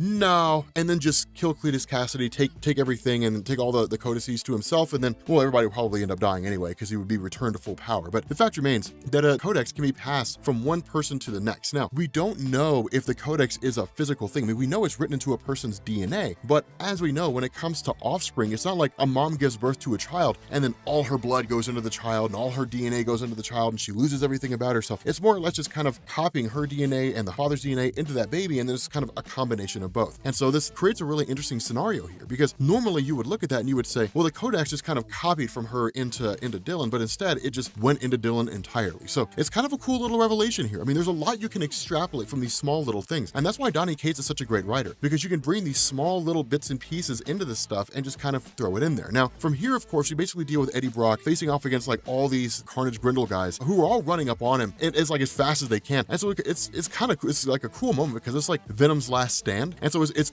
pretty badass. I really dig this because here's the thing. Here's the thing. All right. Donny Cates' Venom is cool because the way he writes it, I feel like Donny Cates writing Venom is about the most awesome he's been in a few decades. And I say that understanding what it is that I'm saying, right? I mean, it's basically saying like Venom hasn't really been cool since Lethal Protector by David McElhinney. And I would kind of agree with that. Right? I mean, there've been some cool moments, but Venom himself being cool, I don't think has really happened for a long time. And I'm talking about like when things like Scorpion, when Max Gargan was Venom and stuff like that. I mean, I guess fans of Flash Thompson of Agent Venom will probably get pissed off about that. I don't really care. I never really liked Agent Venom all that much. I was never a huge fan of him. Like, I mean, he was cool and it was a cool concept, but I'm old school. Eddie Brock all the way, right? Like I dig Eddie Brock as Venom. And so Eddie Brock as Venom hasn't really been that cool because he hasn't really been Venom for a long time. But still, the fact remains, it's one of these awesome little, these little moments, because what it does is it switches over to Miles Morales and to Scorpion, right? Now, again, Scorpion was a previous host for a Venom symbiote, which means that he's basically got the Codex inside of him, right? I mean, Matt Gargan being Venom, that came during Dark Reign, right? He was one of the Dark Avengers, or at least one of the dark guys out there, right? Like the Dark Avengers with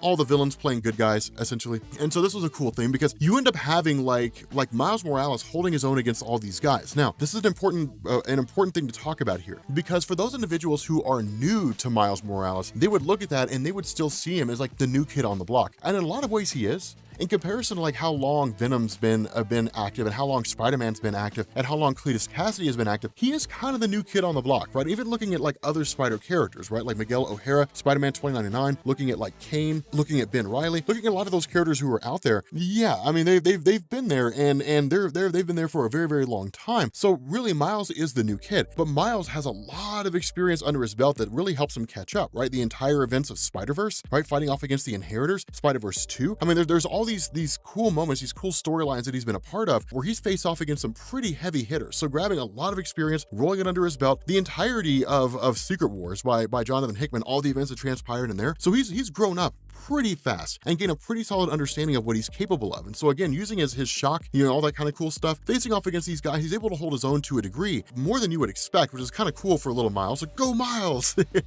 You got it, little buddy. Like he's doing a great job. But of course, Matt Gargan tries to escape and Venom forces him back in again. The issue is that as soon as that happens, they're basically met by Carnage, who's like, okay, cool, snatch this guy up and drag him in. And I'm sorry, by actually, it looks like Norman Osborn, to be honest. He doesn't really have the thing on his head. But they basically end up snatching him up, and of course they manage to impale him, but of course he ends up getting away when Miles goes to attack. And this is one of the crappy things that goes on here, because what takes place is that where this is revealed to be Cletus Cassidy, and it is actually him going through and trying to capture Matt Gargan, we end up having him capture Miles Morales. And this is kind of a big moment, because we haven't really seen him capture a Spider character yet. And so that's why it really seems to feel a lot like Spider-Verse, because it kind of seems to be moving in the realm of the Inheritors. The question to ask here is, what will Miles do in relation to beefing up the power of like, Carnage's forces? Like, will it kind of be spread all throughout them, or will it just beef up the power of Cletus Cassidy? How's all this going to work? The other thing to bear in mind here is that there's a lot of information that Miles has, a lot of places to get to, right? Like the spider folks out there, what was the multiversal Spider-Man team? I don't remember what they were called. Nobody read it, so Marvel canceled it, but I guess I'm not alone in that regard. But nonetheless, there's a lot of cool things that could come out of this, a lot of information that could be extrapolated and could be extracted by Cletus Cassidy from Miles Morales on how to defeat these various characters, on how to take all of them out. As far as I'm aware, Miles does not know that Eddie Brock has a son, Dylan. And so as far as we're aware, I mean, I know that Carnage kind of knows, but there's nothing to lead Carnage to know that Dylan is the one with the Codex, right? I mean, we don't really know that yet. I mean, I guess he's just kind of tracking him down inherently, but still. Okay, so Absolute Carnage just keeps getting better and better. This story just keeps getting ridiculously good. It's absolutely insane. And what this one does is it gives us like one of the coolest moments ever in the history of Venom and all that good stuff. Now, initially this picks up after issue number 2. I'm still debating on whether or not I'm going to cover the tie-ins. I'm not 100% sure. That's one of the reasons why I'm doing this issue by issue, is because if we decide to cover the tie-ins, we can do that later on, just by like, or at least after this is done, like covering that video and then throwing into the playlist and then just kind of being done with it.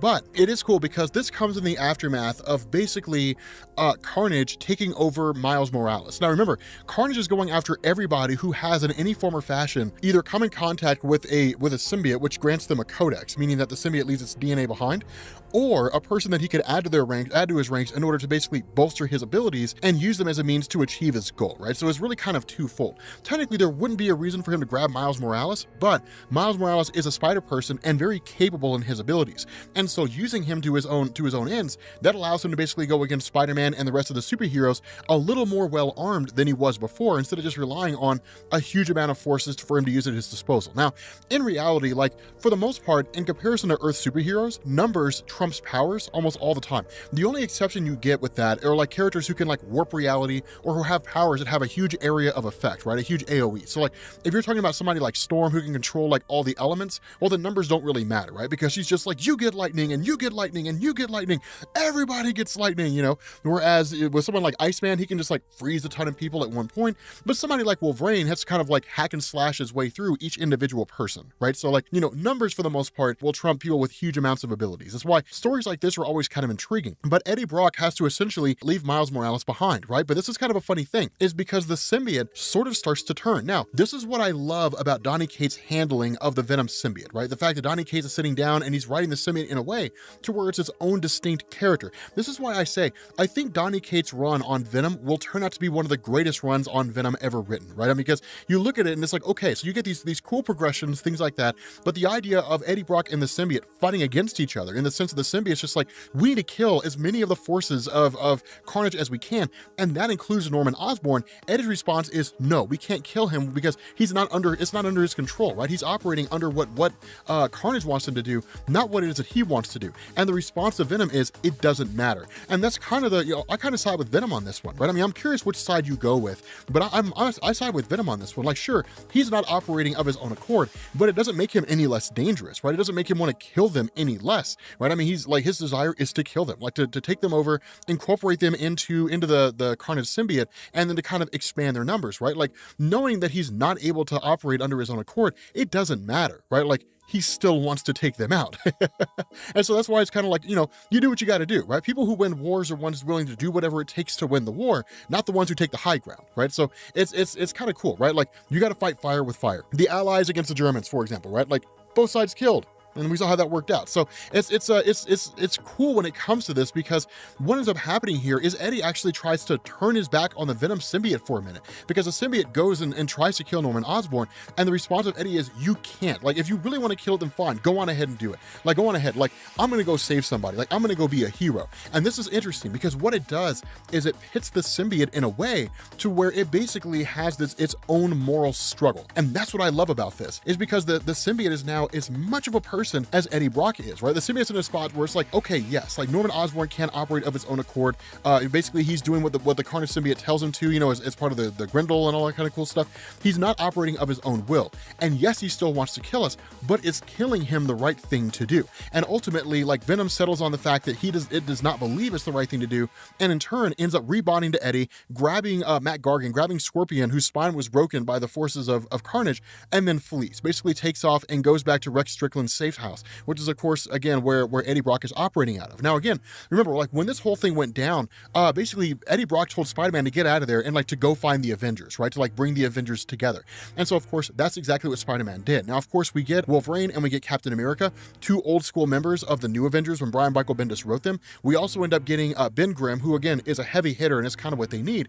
And then we get the mind of Bruce Banner. And the reason why they need them, or why they need him, is because when it comes to human biology, for the most part, like, you do kind of have a hierarchy, right? I mean, you got Reed Richards, Valeria Richards, Dr. Doom at the top, who trade like the #1 spot depending on who's writing the story, and then you kind of start going down from there. But just because someone is like the third smartest person in the world does not mean they're overall the third smartest person. Reed is the smartest person in the world across the board. That's true. But when it comes down to like specializations, like Bruce Banner takes the cake when it comes to human biology, especially gamma radiation. And so he's the guy that kind of takes that stance. When it comes to technology, it's Tony Stark. Like it's these cool little things that you kind of see with these specialization of characters that can sort of lend themselves to telling a particular type of story. And that's what's been going on here, is that the science behind the Maker in terms of curing the son of Venom of his codex works, right? Like the codex is now gone from the son of Venom. I'm sorry, gone from not the son of Venom, gone from Normie, from the son of Norman Osborn. And so it basically, I'm sorry, the grandson of Norman Osborn. But it works for the purpose that it serves, because what it means is this technology can be used to basically cure all the various superheroes of their codices. Now, what it does is it removes one half of the reason why why Carnage would want to take them, right? I mean, if these various characters have been hosts of the Venom symbiote in some form or another, and a codices was left behind on them, then in turn, like, Carnage would want to take them in order to get that codex. With that codex being removed, now Carnage doesn't have a reason, at least as far as that goes, to take them. But the power and the knowledge of Captain America, the power of like Wolverine, the power of Ben Grimm would still serve as an asset, meaning Carnage could still take them if he chose. So again, like, there's still motivation there for him to basically capture these guys and snatch them up and run away. And so as a result of this, you basically end up having having these different guys kind of thrown into these tubes of sorts that are designed to basically remove this codex from them. Now, a really cool moment happens here, because when this takes place, Spider-Man walks up, starts talking to Eddie Brock, and it's a really sort of heart-to-heart conversation. And this is interesting because what it shows is that there aren't really any hard feelings between Peter and Eddie Brock, right? And indeed, there really weren't. I mean, ultimately, it was Eddie that kind of came down to constantly tracking down and constantly wanting to take out Peter. But at the end of the day, it's one of these things where they're basically allies. And this is why stories like this are so cool, is because what it means is that going forward, Eddie Brock could become, and probably will be, a tried and true good guy, right? Like, I wouldn't be surprised if you started seeing Eddie Brock on more like Avengers stories, different things like that, because of how capable he is and because of the fact that he's essentially turning over a new leaf. The issue with this is that when Peter basically asks Eddie, are you going to tell Dylan about the fact that you're basically his father, that Eddie for an instant seems to not know, and then ponders it, and then in turn, the real Eddie comes running up out of nowhere. And he's like, dude, Peter, get away from that guy, only for us to find out this is not Eddie Brock. This is Carnage, and it is amazing. I love these twists and turns, man. Like, I love what Donny Cates is doing with this. Dude, Donny Cates, man, this guy, I swear to God, man, this guy's like right up here with Hickman for me. Like, the writing styles, totally different. The ability to create epic stuff, exactly the same. Like, it's amazing. Dude, Donny Cates, man, everything this guy writes is gold. Like, it's oh my God, it's incredibly nuts. Like, it's Donny Cates, kudos to you, man. I am digging what I'm loving what you're laying down, man. This is awesome. Because in turn, like, Carnage basically summons all of his forces in and starts attacking every single one of these guys. And the response of Venom is like, look, like I told you what would happen. I told you we had to take these guys out. I told you we had to kill them. And I told them what would happen if you were a half measure, if you didn't do what needed to be done in order to win. And that's ultimately the coolest thing about this, is it's like, those who can't do what needs to be done in order to win lose. And that's just the way it is. It's always that way, right? Like, you know, it's cool to take the moral high ground, and it makes you feel good at the end of the day, but at the end of the day, you lose. And that's just the way it is. So I guess if you're okay with losing, then the moral high ground is fine. If you're not okay with losing, then do what it takes to win. And that's the response of Venom. If you're not willing to do what it takes, if you're not strong enough to do what it takes, then I will find someone who is. I will find someone who's strong enough to be able to take this threat head on and not have any reservation about killing the various forms of Carnage that are running around out there. And so in response to this, the Venom symbiote abandons Eddie Brock and bonds itself to Bruce Banner. Following that, like, Carnage is kind of like, I don't know who this loser is, whatever, who cares? Let's focus on the things that need to be focused on. But instead, he basically craps his pants when he comes face to face with what I think is probably one of the most cool characters that we've ever seen in the history of comics, Venom Hulk. Okay, so I still have a head cold, right? My throat is sore, and I've got a whole roll of toilet paper, all right? Basically my tissue paper to blow my nose. I've got my Vaseline to keep my nose from drying out. You can't stop greatness, son. We are picking back up again with absolute carnage. Now, here's the thing, right? Like, the last thing we picked up with this, like, the Incredible Hulk became the new host for Venom, which was cool. It's really, really awesome to see. Like, I definitely dug seeing that. The issue was that it just ended with the Incredible Hulk becoming Venom, so we had no idea what he was capable of. We had no idea what it was that that he could do. And the reality of this is we get to see this play out in the next issue, like in this particular issue of Absolute Carnage. But here's the thing about Absolute Carnage. As much as the story is titled Absolute Carnage, it's about Absolute Carnage in so much as he's just the villain who's there. The story's about Eddie Brock, and that's what I really dig about this, right? I mean, of course it has Carnage, and of course he's the main villain, and you do get to see like a really good display of his character in terms of how he's handled by Donny Cates. But in reality, I'm not really seeing anything here from Carnage that I haven't seen before. What I like is the evolution of Eddie Brock, and nothing really shows it better than this moment that he has with Peter Parker as soon as it all goes down, right? Because with Eddie losing the Venom symbiote, he's just a guy now, and there's nothing he could do to stop Carnage. I mean, he's hopelessly outmatched against Carnage, and even with Venom, he was still struggling, right? So what little hope he had was basically gone here. Peter Parker himself, the best he can do is bob and weave and dodge Carnage, right? Like using his spider sense to try to get the upper hand, but he can't outright defeat Carnage because of how powerful he is now, right? So, but the cool thing about this is that what you end up having is a really cool, it's actually a really great reference here. What ends up happening is Donny Cates references the Jury. Now the Jury, dude, this is an organization I haven't heard of in decades, right? In a long time. The Jury was an organization created by David Michelinie and Mark Bagley back in Venom Lethal Protector #2 in 1993 or whenever it was that story came out. And the Jury was actually kind of like this anti-Venom task force is really what it was, right? So the idea behind this was that you had a guy named Orwell Taylor. I think it was Orwell Taylor. Anyway, he was a general in the military. His son was a prison guard, and he was actually a prison guard at an institution that was essentially the Raft before the Raft. It was for supervillains, essentially. And Venom made his escape, and Hugh died in the process. And as a result of that, Orwell ended up gathering together all of Hugh's friends and creating a task force to track down and try to destroy Venom. It didn't succeed, but it was a really cool concept. And the fact that like Donny Cates is going to reach back to like 1993 and say remnants of this group are still around, it's cool. And here's the reason why it's so cool. Here's the reason why this matters, is because what it does is it creates cohesiveness. And cohesiveness is something that oftentimes is lost when it comes to writers crafting stories, especially events that focus on a character that they're taking over, because so much emphasis is put on how they perceive the character that oftentimes like old school stuff is lost. And so it's really cool to see a writer kind of say, hey, look, like remnants of this old school stuff is important here, right? Like it's a significant thing. It matters. It's awesome to see these throwbacks. It's awesome to see these really cool moments where it kind of hits back and harkens back to really the old school stories. Now, the other cool thing here, and this is why I say like Donny Cates' handling of Eddie Brock, I think is second to none. This is the single best handling of Eddie Brock that we've ever seen in Marvel Comics. And the reason why is because he sits down and he talks with Peter and he says, I can't protect these guys. You know, I can't do it on my own. Like as a singular guy, I can't do it on my own. And right now it's just you and me, and somebody's got to protect the boys. Somebody's got to keep them safe. That's your job. You stay here, you keep them safe. I'm gonna grab some of this Jury tech, I'm gonna go out there and I'm gonna fight off Carnage's doppelganger forces as best I can. This is awesome, because one of the cool things that comes out of this is literally like Eddie Brock gets out there and he's just like, all I hear is the screaming of these Carnage things. But it's almost a little bit of like a reprieve, right? It's almost kind of like Zen-like and peaceful, because he's like, the one thing I don't hear is a voice in my head. I don't hear Venom telling me what to do. I don't hear Venom giving me orders, telling me, Eddie, don't do that. Eddie, you have to run. Like, I don't hear that. It's just me. And he's like, I'm Eddie Brock. Like, I can be a hero. I'm a good guy. And by God, if I'm gonna go down today,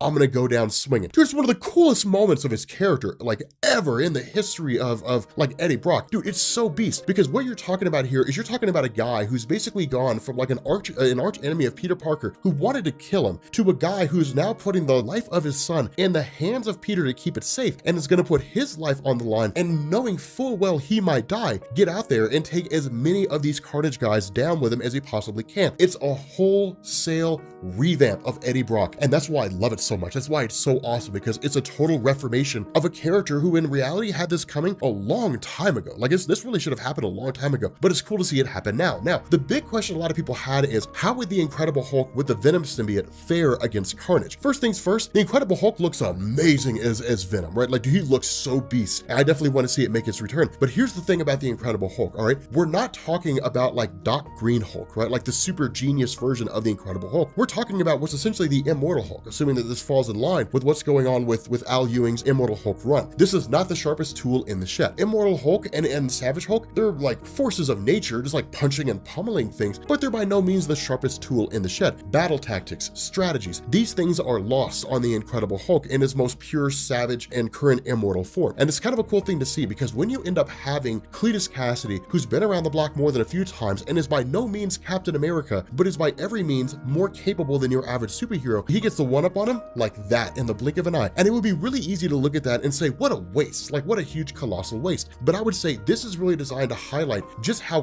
capable Carnage is. That even when you have one of the most powerful beings in the Marvel Universe and just sheer physical strength who puts on a symbiote which amplifies his power even further and still gets taken over by Carnage, it's a sight to behold. It's just like, wow, because what it does is it illustrates the gravity of the situation, and it says, what hope do they have? And all this really begins to come by way of Eddie Brock himself. And the reason why is because using one of the devices that belonged to the jury, which I believe, it wasn't the shocker, I can't remember which one it belonged to, but it's one that emits an electric pulse. What he does is he channels it through Captain America's shield. Now, people who are knowledgeable about Captain America's shield will say, okay, so Captain America's shield is a proto-adamantium / vibranium iron alloy that was created by Myron McClane accidentally, right? Attempts to duplicate Captain America's shield is what led to the creation of pure adamantium, the adamantium that's bonded to Wolverine's skeleton. And so because it's a vibranium alloy, technically speaking, it should basically absorb the electric shock, right? I mean, it could absorb kinetic energy, almost all different forms of energy. It should basically absorb that. But you would look at that and you would say either the shield would absorb it, but it wouldn't like electrocute Miles Morales. At least it's not something that we're familiar with. The answer to that question is actually yes, it can. And the reason why is if you go back and you look at Captain America Comics number 78, 1954,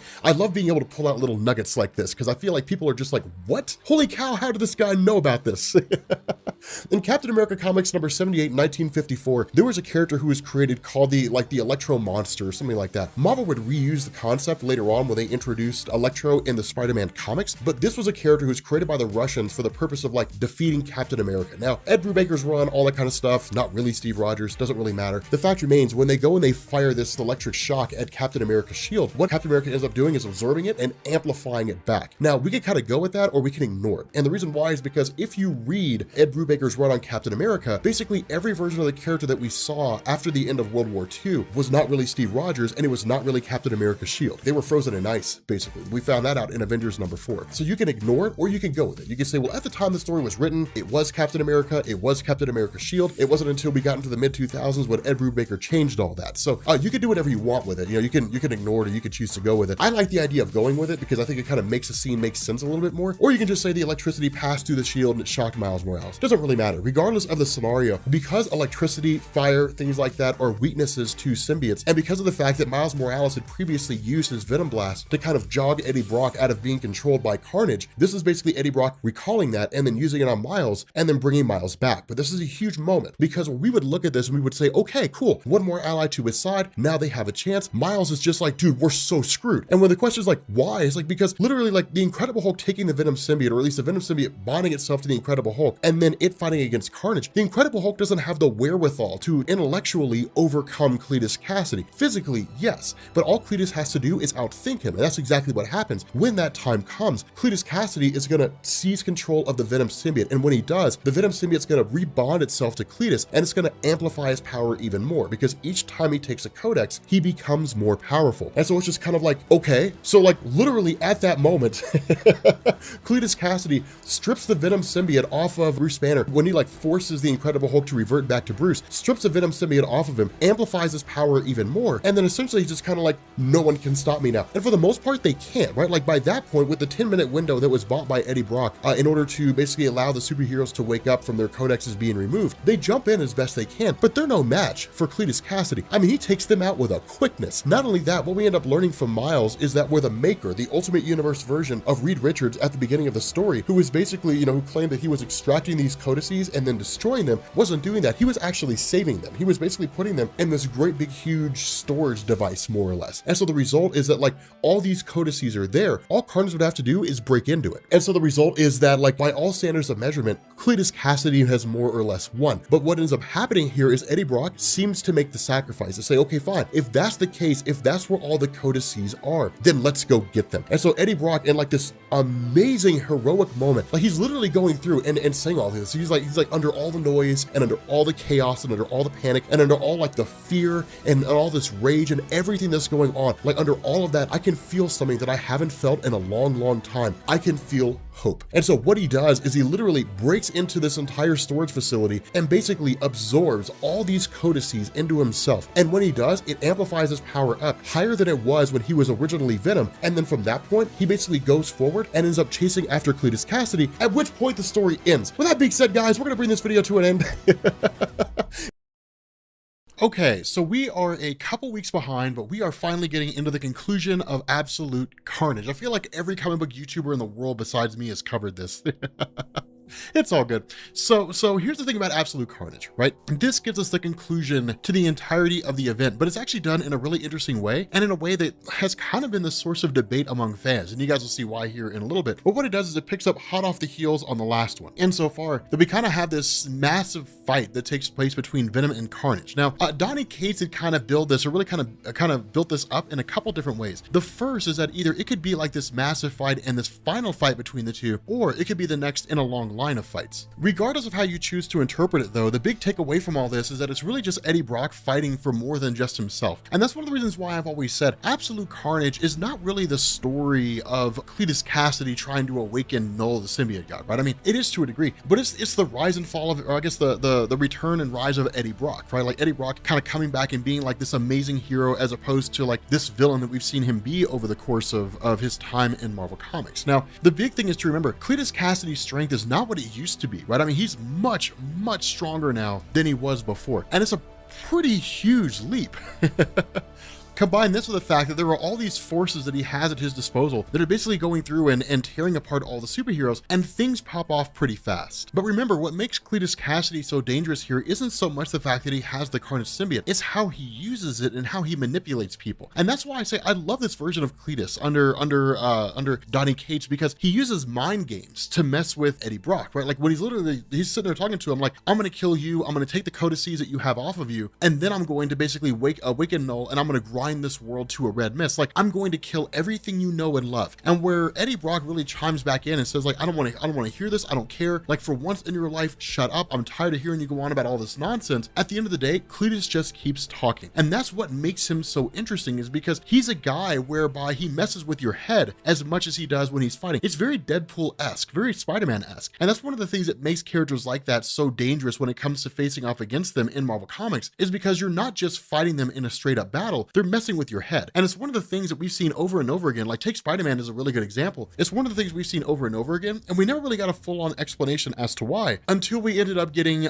Renew Your Vows by Dan Slott as part of Secret Wars, when basically Spider-Man revealed that he does that because it throws his enemies off kilter. They let their emotions get the better of them. And so it's kind of a cool thing here. It's a really good way for Cletus Cassidy to kind of be elevated beyond just like this answer to the question, what if Joker became Venom? And instead turns into like, what if he really becomes like this super dangerous guy? Now, the superheroes do get some help in the form of like Carol Danvers and Scream and Iron Fist and a handful of others who were all basically teleported there by Cloak. But these guys are, if anything, just a stopgap measure. At the same time that's going on, you've got Spider-Man basically protecting Normie Osborn as well as Dylan, and it's really all he can do, right? I mean, he's holding his own as best he can, and ultimately he ends up passing out because of the strain of the conflict. This all seems to kind of point to the idea that everybody's being overwhelmed all along the way. But something to point out here and something to notice here is that Eddie Brock, while he really kind of makes this claim of like, I'm not getting baited into your thing, and I'm not getting emotionally caught up, he is, because he's totally swept up in his fight with Carnage and isn't really thinking about the fact that like Dylan's out there by himself. Spider-Man won't be able to last forever. I need to go back there and save my son. Instead, he's totally immersed in this fight with Carnage. So again, really bringing out the human element of Eddie Brock. The funny thing about this is that Dylan doesn't need protection, because when the various forces of Carnage start closing in, suddenly Dylan sticks his hand out and just eradicates one of them. And Dylan doesn't even know how that happened, right? Dylan just passes out. And so it's a cool thing, because we've never seen anybody do that before who didn't have some kind of telekinetic, telepathic, or even, either minor or expansive reality warping powers. The ability to manipulate biological matter is not something that you see every day. And the ability to destroy a symbiote in that regard is actually pretty intriguing. The only time we've seen somebody do that is Knull, the symbiote god. It's a pretty big development here, albeit we don't know exactly how this is going to go.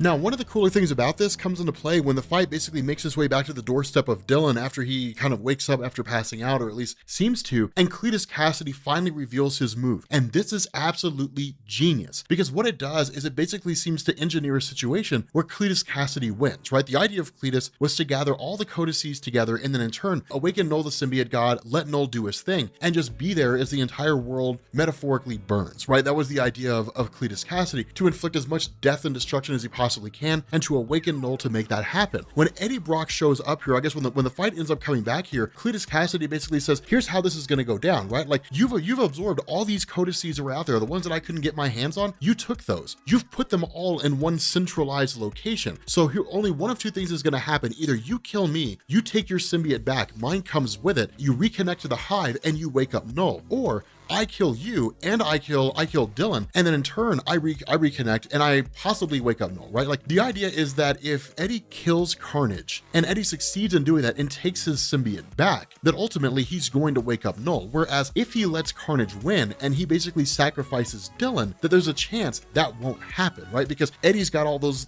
codices to himself. He could just like leave Earth, right? Jump into some spaceship and take off, leave Earth, and then Knull will never wake up. And it's kind of a funny thing, right? But it's a gamble in that instance. And so it's really intriguing because in response to this, Eddie kind of picks up on the fact that this is what you wanted, but then he basically says, fine, if that's how you want to be, then I don't care. Like, what I care about is my son. I care about trying to keep him alive. I don't care about anything else. And this is cool because this is really like Donny Cates kind of putting us in the mindset of like a parent, right? Like, what parent wouldn't let the world burn in order to save the life of their kid, right? I mean, if you were a parent who was not willing to sacrifice the world in order to save the life of your kid, I would argue you're no measure of a parent at all. And that's the cool thing about this, is because Eddie's willing to do whatever it takes in order to save Dylan. The irony of all this is that if Eddie does kill Carnage and he does take the symbiote back and it does wake up Knull, then by all standards of measurement, from what Cletus Cassidy's saying, assuming that what he's saying is to be believed, that Dylan's gonna die anyway, right? Because nobody can stop Knull because he's just so powerful. But at the end of it, Eddie doesn't care. He does one of the coolest things ever. He literally pulls off part of the Carnage, or part of the symbiote, creates a sword, cuts Cletus Cassidy in half, reabsorbs the symbiote unto himself, and then in turn, everybody else is essentially cured, right? Like, Cletus Cassidy appears to die when it's just his skeleton falls down. The symbiote is absorbed back into Eddie Brock, and the symbiote immediately starts talking to Eddie and says, dude, what have you done? You've literally doomed the world. Like, you're reconnecting to the hive. I can hear everybody now. I can hear all the other symbiotes that are out there. Knull the symbiote god has woken up. Like, you just woke up Knull the symbiote god. In effect,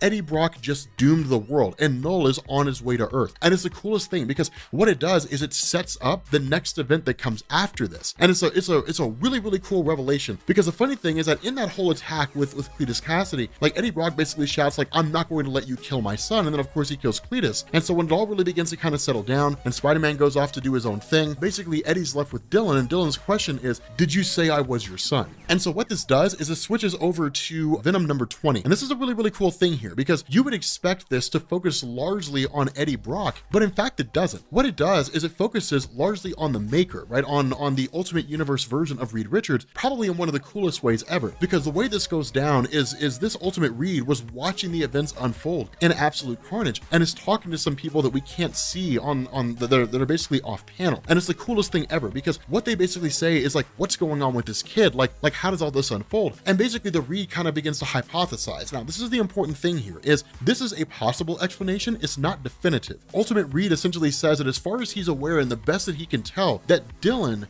is not really human, that instead Dylan is basically a living symbiote, is essentially what he is, right? Like he's what would happen if the Carnage symbiote, or if like the Venom symbiote or any one of those essentially was born and then took on a human form and then went forward into the world. And the question becomes, how could this happen, right? If that's the case, how could this happen? Now, one thing I do want to sidetrack here for a second, this is huge. This is absolutely massive. We've never seen an instance where anybody's ever done anything like this before, right? The maker's argument here is that the Venom symbiote is unique among its kind, that the Venom symbiote isn't really like all the other symbiotes that exist out there because of his experience with humanity and because of all the things that it's been through. He then capitalizes on that and says, look at all the times where the symbiotes have popped up. The symbiotes have popped up at a time when there was a massive crisis that threatened the universe or the Earth or whatever the case was, but the symbiotes had to basically respond by bolstering their numbers. That's why you you always saw symbiotes popping up whenever there was a major event taking place in Marvel Comics. And it's a cool little thing there, because the response and the question of Reed is, if the situation was so incredibly dire that the symbiote basically sat down and said, okay, so it seems like we always kind of spawn randomly, but instead we need someone that's particularly special, right? We don't need like just another symbiote out there bonding itself to a person. We need someone that's a cut above all the rest. Then it basically means the situation is that dire. And if the situation is that dire, then what could possibly be coming after Earth that the symbiotes would manifest and respawn in such a way that's wholly unique and has never happened before, to create a kind of symbiote super soldier, more or less, in the form of Dylan. And that's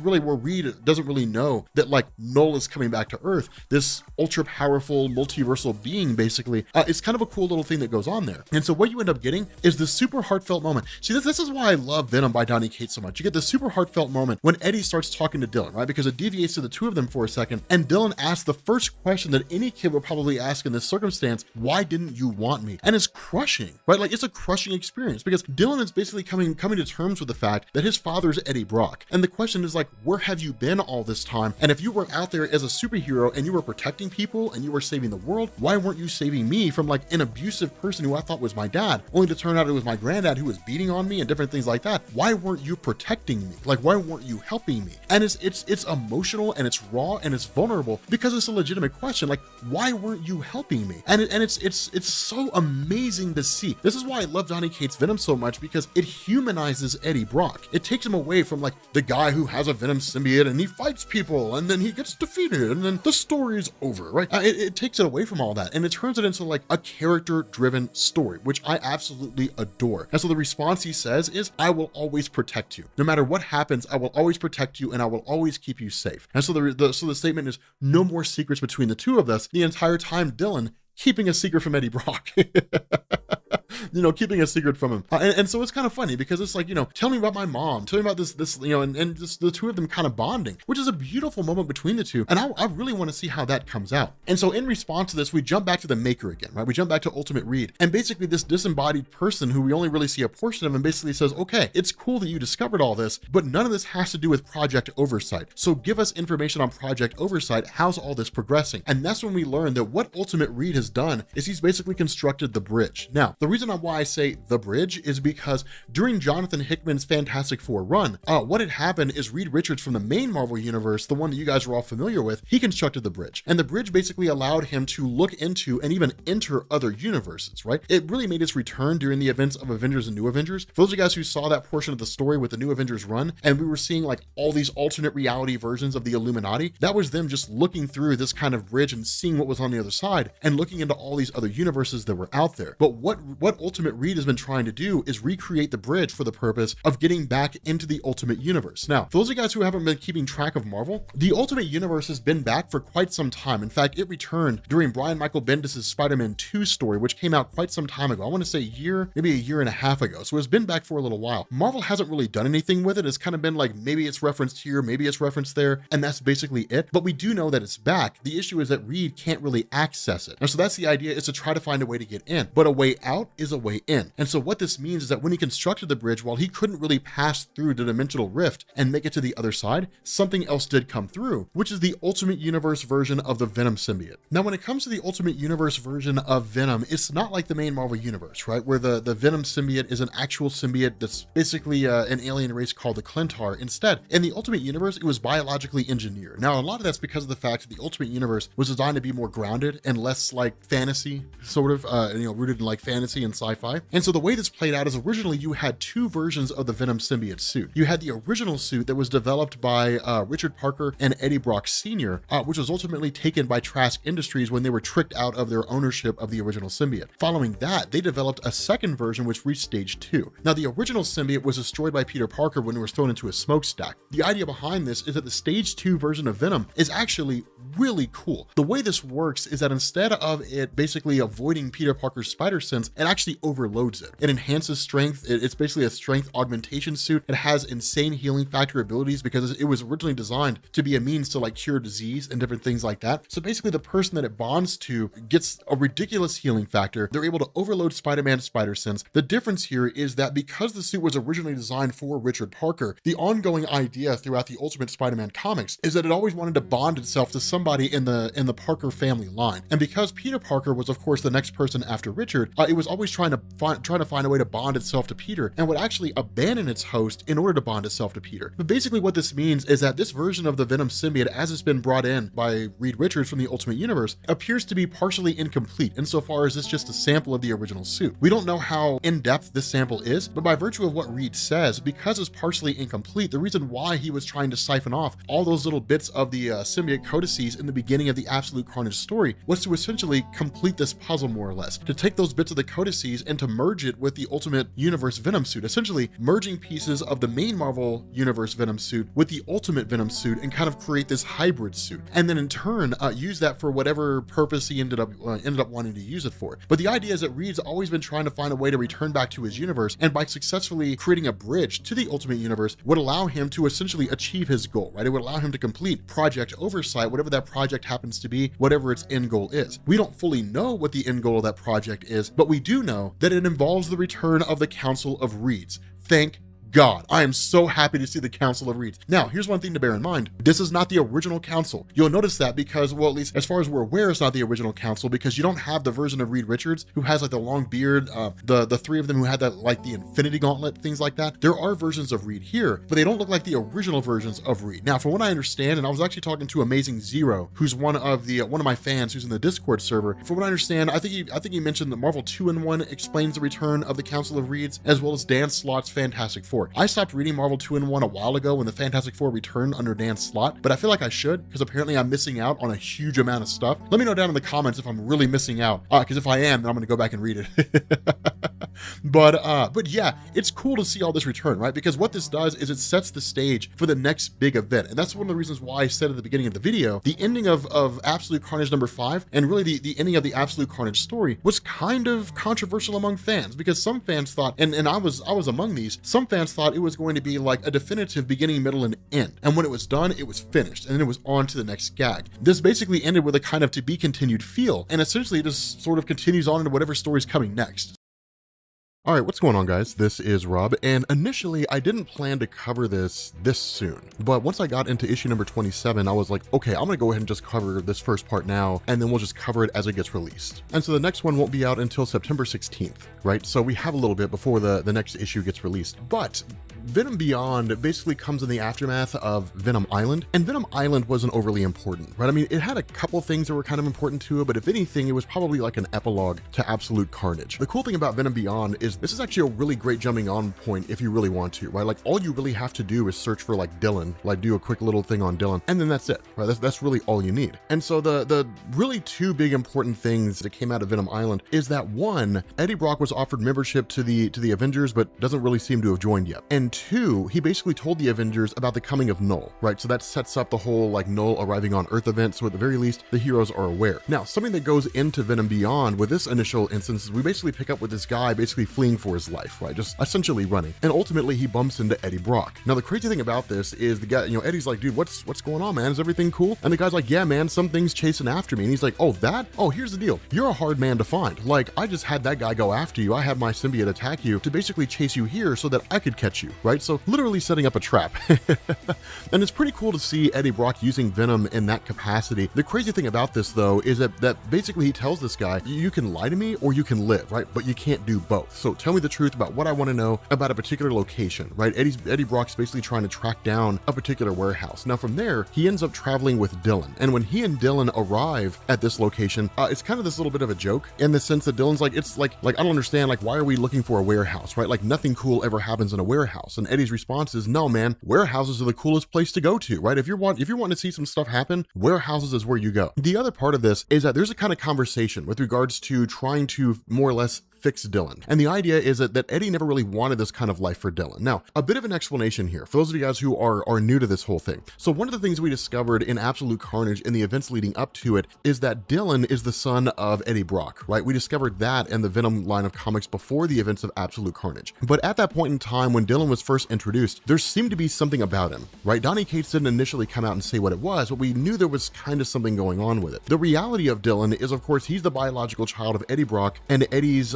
really former wife, Anne Weying. And of course, Anne Weying was known as She-Venom at one point and had long since been dead. But before she died, she handed Dylan over to Eddie's father, and he'd been raised really in like an abusive way until Eddie discovered him and then took him under his wing. But the idea here is that Dylan is basically the result of a symbiote taken on a human form. He's kind of the opposite of what we normally expect. And the idea behind Dylan, and we'll get more into this when we cover the Web of Venom one-shot with regards to Dylan himself, is that he can actually control symbiotes, right? We know that from the events of Absolute Carnage, that a symbiote can basically be dominated and controlled by Dylan, whether it wants to be or not. So he has that kind of unique power going for him. He can sense symbiotes, different things like that. And so Eddie never really wanted him to have this kind of life. And so what they're doing is basically tracking down a location where a person can essentially undo this, or at the very least, give Dylan the kind of control over his powers that he's looking for to give him some semblance of a normal life. And so what we have going on while Venom and Dylan are traveling to this location, we have a character named Virus. Now, Virus is a character that we don't know anything about, but the cool thing is he almost looks like Punisher meets War Machine meets like Iron Man. And the cool thing about it is that if you look at the way his eyes are more or less spray painted on his face, it looks like the Spawn design, which is really cool, right? So whatever this guy is, because we don't really know anything about him, whoever this guy is basically chasing after Eddie Brock, right? He's constantly chasing Eddie. And the cool thing is that once they arrive at this warehouse and then Eddie kind of freaks out and smashes down the door, you end up finding the Maker. Now, the strange thing about this is we know the two of them are kind of working together, but immediately the Venom symbiote starts hitting to Eddie along with Dylan and saying something's not right here, something's wrong. The symbiote himself should be able to detect the Maker, right? Like recognize him as an object that's there, as a being that's there. Dylan should be able to do the same thing. But the problem is that both the Venom symbiote and Dylan, as far as they're aware, there's nothing there, right? They can physically see him, but they can't actually detect him. It seems like something's off. And so whatever it is basically seems to kind of be cloaking or clouding the existence of Maker to a degree. And that's what's kind of nuts, is because you see this sort of conversation going on between Eddie Brock and the Maker, and it's kind of like this idea of hitting at like codexes and so on, what we saw during the events of Absolute Carnage. But at the end of the day, it always seemed like the Maker had this kind of nefarious plan against Eddie. And the reality is that what we know about the Maker is he's just trying to return back to his native universe, right? Trying to get back to the Ultimate Universe. We know there's also another plot going on with this character we don't have a whole lot of information on, but what we also end up learning here is that the reason why the Venom symbiote and Dylan cannot detect Maker is because Maker is wearing the Ultimate Universe version of the Venom suit. Now, for those of you guys who are unfamiliar with that, in the Ultimate Universe, unlike the main Marvel Universe, the symbiote was engineered. But the reason why the Ultimate Universe symbiote matters so much is because the main Marvel Universe symbiote, to a degree, was static insofar as it had a set of abilities, and those abilities couldn't really be modified. But with the Maker and having a engineered symbiote, it means it can be changed on a whim. You can do anything with it, right? You can adjust its powers, you can do all kinds of stuff. It's just adjusting code. And so because of that, it basically overpowers Eddie Brock and actually knocks him out of his own symbiote, which is a pretty cool display of power. And the Venom symbiote, of course, reconstitutes itself to Eddie, but then it's just kind of like, okay,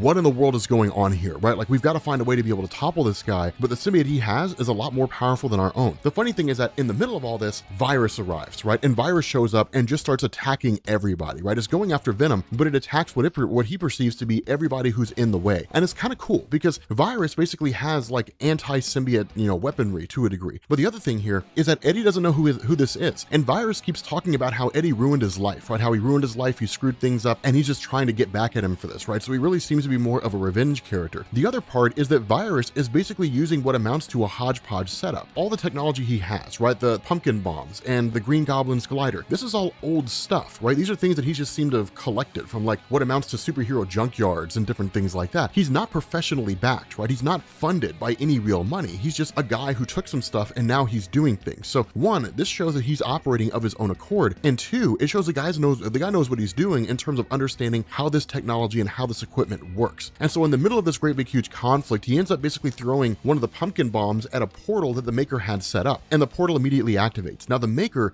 gets yanked through, but so does Dylan and Venom, right? And so the result of this is that you basically have the Maker who shows back up in the Ultimate Universe, but the whole place is trashed, right? Everything seems to have been totally destroyed. Now we know the Ultimate Universe had been back for a long time. We knew that from a few teasers that we got here and there, but it wasn't officially returned until Brian Michael Bendis wrote Spider-Man 2 and then left for DC Comics. So the Ultimate Universe has been there for a little while. Marvel has included it from time to time, and I think it's actually a pretty big deal here that Marvel's actually focusing on the Ultimate Universe. The idea was that in the aftermath of Bendis leaving, Marvel seems to have just kind of like clean slated everything that Bendis did. Any of the work that Bendis had going on, Marvel either undid it or pretended like it didn't exist. But the fact that it's being put out here now as a thing that does exist and Marvel editorial seems to be okay with it really points to the fact that the Ultimate Universe Virus is going to be returning in a big way. The other part of this is that with the portal having been activated before the Maker was yanked through, he basically said we're going to end up being scattered across different dimensions. You end up having Eddie Brock and Dylan who arrive in what seems to be a totally different reality than where the Maker ended up in. And we don't really know much about this place. In fact, it's not really even given to us as a numerical designation. Instead, we just kind of have this flag that's flying with a particular symbol, which looks reminiscent of the House of M, but it's basically one of these things where the Venom symbiote and really Eddie Brock kind of begin to comment on some of the things that can happen now, either by virtue of the events of absolute carnage, of what the Venom symbiote has learned along the way. The cool thing is that you end up having this scenario where you're basically explained that like the Venom symbiote can do a lot more than it used to, where the Venom symbiote was able to dodge Spider-Man's spider sense, and it had like all the abilities of Spider-Man with like a few enhancements, increased strength, different things like that. That now the Venom symbiote can do things like predict earthquakes. It can feel the presence of danger from like miles away. So like Spider-Man's spider sense totally amped up. It can basically see in the dark. It can breathe underwater. It can talk in space. It can heal almost any wound, right? So like the Venom symbiote's kind of been blown up in terms of its abilities. These abilities have kind of been expanded on. The ones that were established before have been added by some of the ones that we've listed now, because what you have here is the Venom symbiote basically telling Eddie, there's a hive mind on this planet, right? This planet seems to be ruled by symbiotes. I don't really know. I'm trying to understand what's going on here, but Dylan is almost kind of in the same boat, right? That it's almost confusing and it's almost a bit baffling because he has this massive influx of all this information from what seems to be this Venom hive mind all flowing into Dylan himself as well as the symbiote. Now, of course, as soon as they arrive, Virus is right back at it again, right? Virus is coming right back at them. And I love the way that Donny Cates does this, because the worst thing he could have done was to throw Virus away. Not really throw him away, but to say like, he doesn't appear here. He didn't follow them. The reason why this matters is because what it shows is that whatever vendetta this Virus guy has is intense, and he will chase after Eddie Brock no matter where he goes in order to find him. The other part of this is that there didn't really seem to be any indication that if a person passed through the portal, then unless they intended to go to a particular place, that they would end up somewhere in particular. Instead, he would just kind of be scattered indiscriminately, right? And so what this seems to indicate is that whether by his own intelligence or some technology that he has at his disposal, that Virus was able to kind of chart the portal more or less, or we can kind of assume the multiverse to a degree, and basically chase down Eddie Brock and then find out where he's at, right? And then locate him and then travel to that particular universe, which is no small feat. The only people that we've seen to be able to do that in Marvel Comics up to this point are multiversal characters like, the Molecule Man, Owen Reese, or maybe somebody like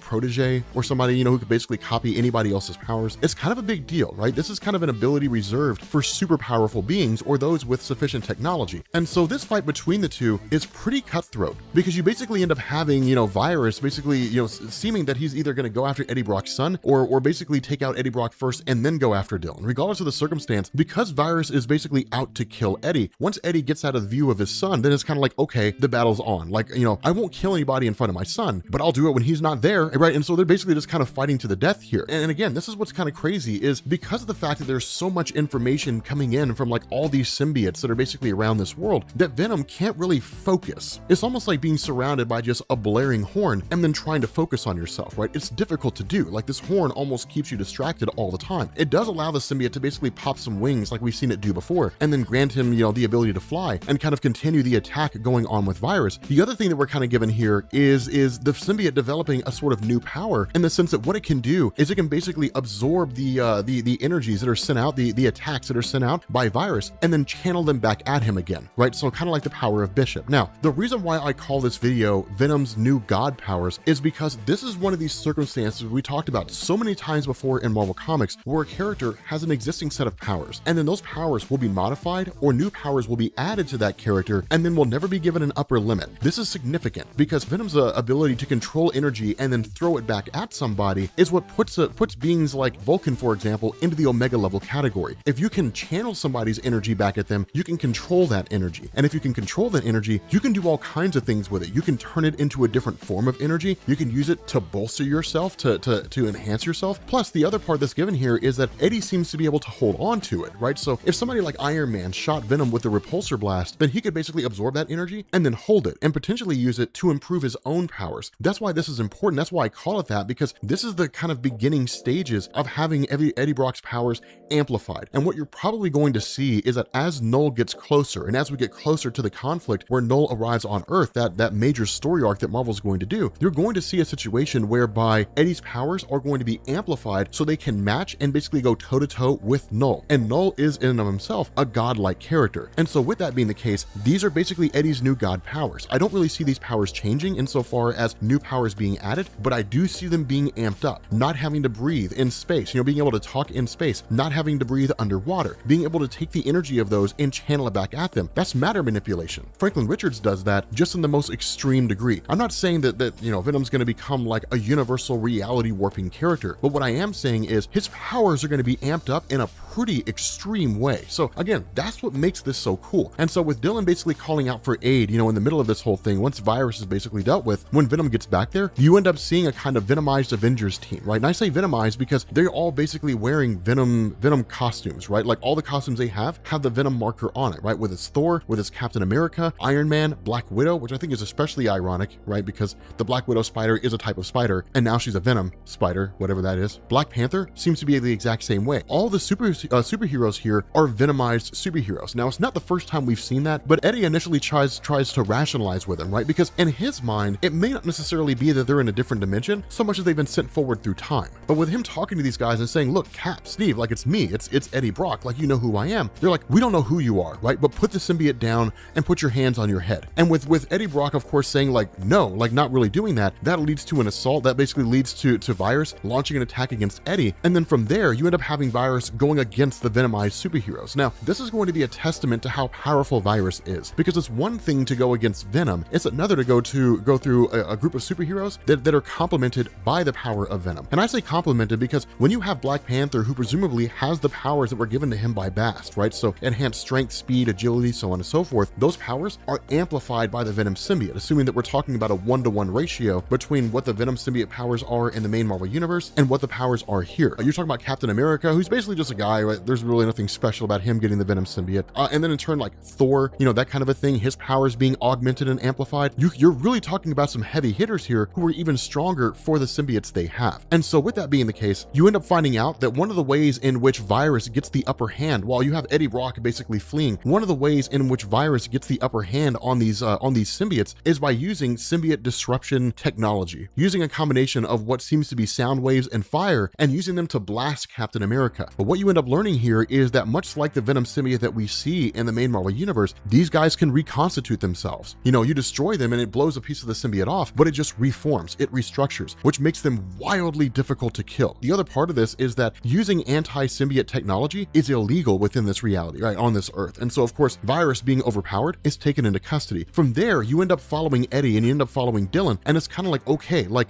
what in the world is going on here, right? We're obviously not in our own universe, right? We're not in the universe that we came from. We're in some other place. What in the heck is happening here? And as they're making their way through, there's suddenly a giant blinding flashing light. Now we kind of switch back to what's called the Hive, which seems to be the base of operations for these various Avengers who are being led by a particular guy, basically known as the Codex. We don't really know who this guy is, and we're not really shown any information or shown any indication of who this guy is. Instead, he's basically the guy running the show. But then you end up having the helmet of Virus being removed. We don't find out who he is. Instead, it's just this guy basically saying, I have no idea who this guy is. I don't know who this, I've never ever heard of this guy. So the implication seems to be he's a totally new character in Marvel. He's not a character that we know of. He's not somebody who we've seen before, who was screwed over by Eddie and basically made his return. But the other cool thing here is that with Eddie and Dylan kind of on the run, they're met by what's basically the rebellion, right? A group of these individuals who are trying to face off and destroy these various symbiote forces, right? So obviously the symbiotes conquer the world at some point. We just don't know how far reaching this is. But what we end up basically seeing here is this rebellion is led by a new Agent Venom. The Agent Venom of this reality is a wholly new person. And I gotta tell you guys, this Agent Venom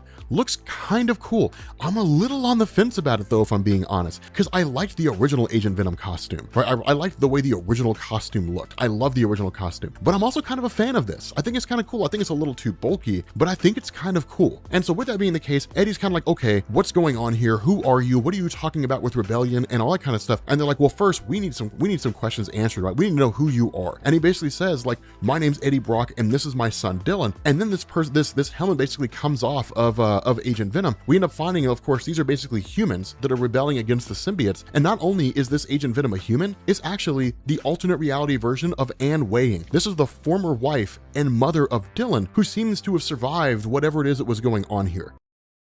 What's going on, guys? This is Rob, and I just woke up, right? And we gotta run through this because I have a dentist appointment at 11 o'clock, and it's currently 8:30, right? So we gotta run our hind parts through this. But you guys get the enjoyment of hearing my voice first thing in the morning. Yes, you do. Okay, so we're picking up with Venom Beyond, and this is part 3. Now, in the second part, we kind of had this. We were sort of introduced to this guy named Virus, which, by the way, my voice will change as we go over the course of this video. You'll notice it by the time we get to the end. In the second, really in the first 2 parts, we were introduced to a character named Virus, who didn't really know anything about. All we knew was that somewhere along the line, something Eddie Brock had done, it basically ruined his life, and the guy just had a vendetta for him and was chasing after him, right? So it's almost kind of like a reversal of the modern, or at least of the old school Spider-Man Venom kind of story, right? Where Venom just popped up one day and was like, you ruined my life, you know, and then him and Spider-Man fought. The other thing that happened here is that as they were trying to make their escape, they of course were dealing with the Maker, you know, the Ultimate Universe Reed Richards and all that kind of stuff, kind of the holdover from Hickman's Avengers and New Avengers and Secret Wars, and where Maker ended up returning back to his own universe in the Ultimate Universe. When Brock and his son ended up passing through the portal, ended up going through the portal, they ended up in this alternate reality. And one of the first things we learned right off the bat is that the people in this alternate reality are largely all symbiotes, right? Like symbiotes, you know, seem to have conquered the world. And so we didn't really know a whole lot about what was going on. All we knew is that there was someone, just a guy named Codex, right? And so what this does is it gives us a little more context here, and basically saying that this guy Codex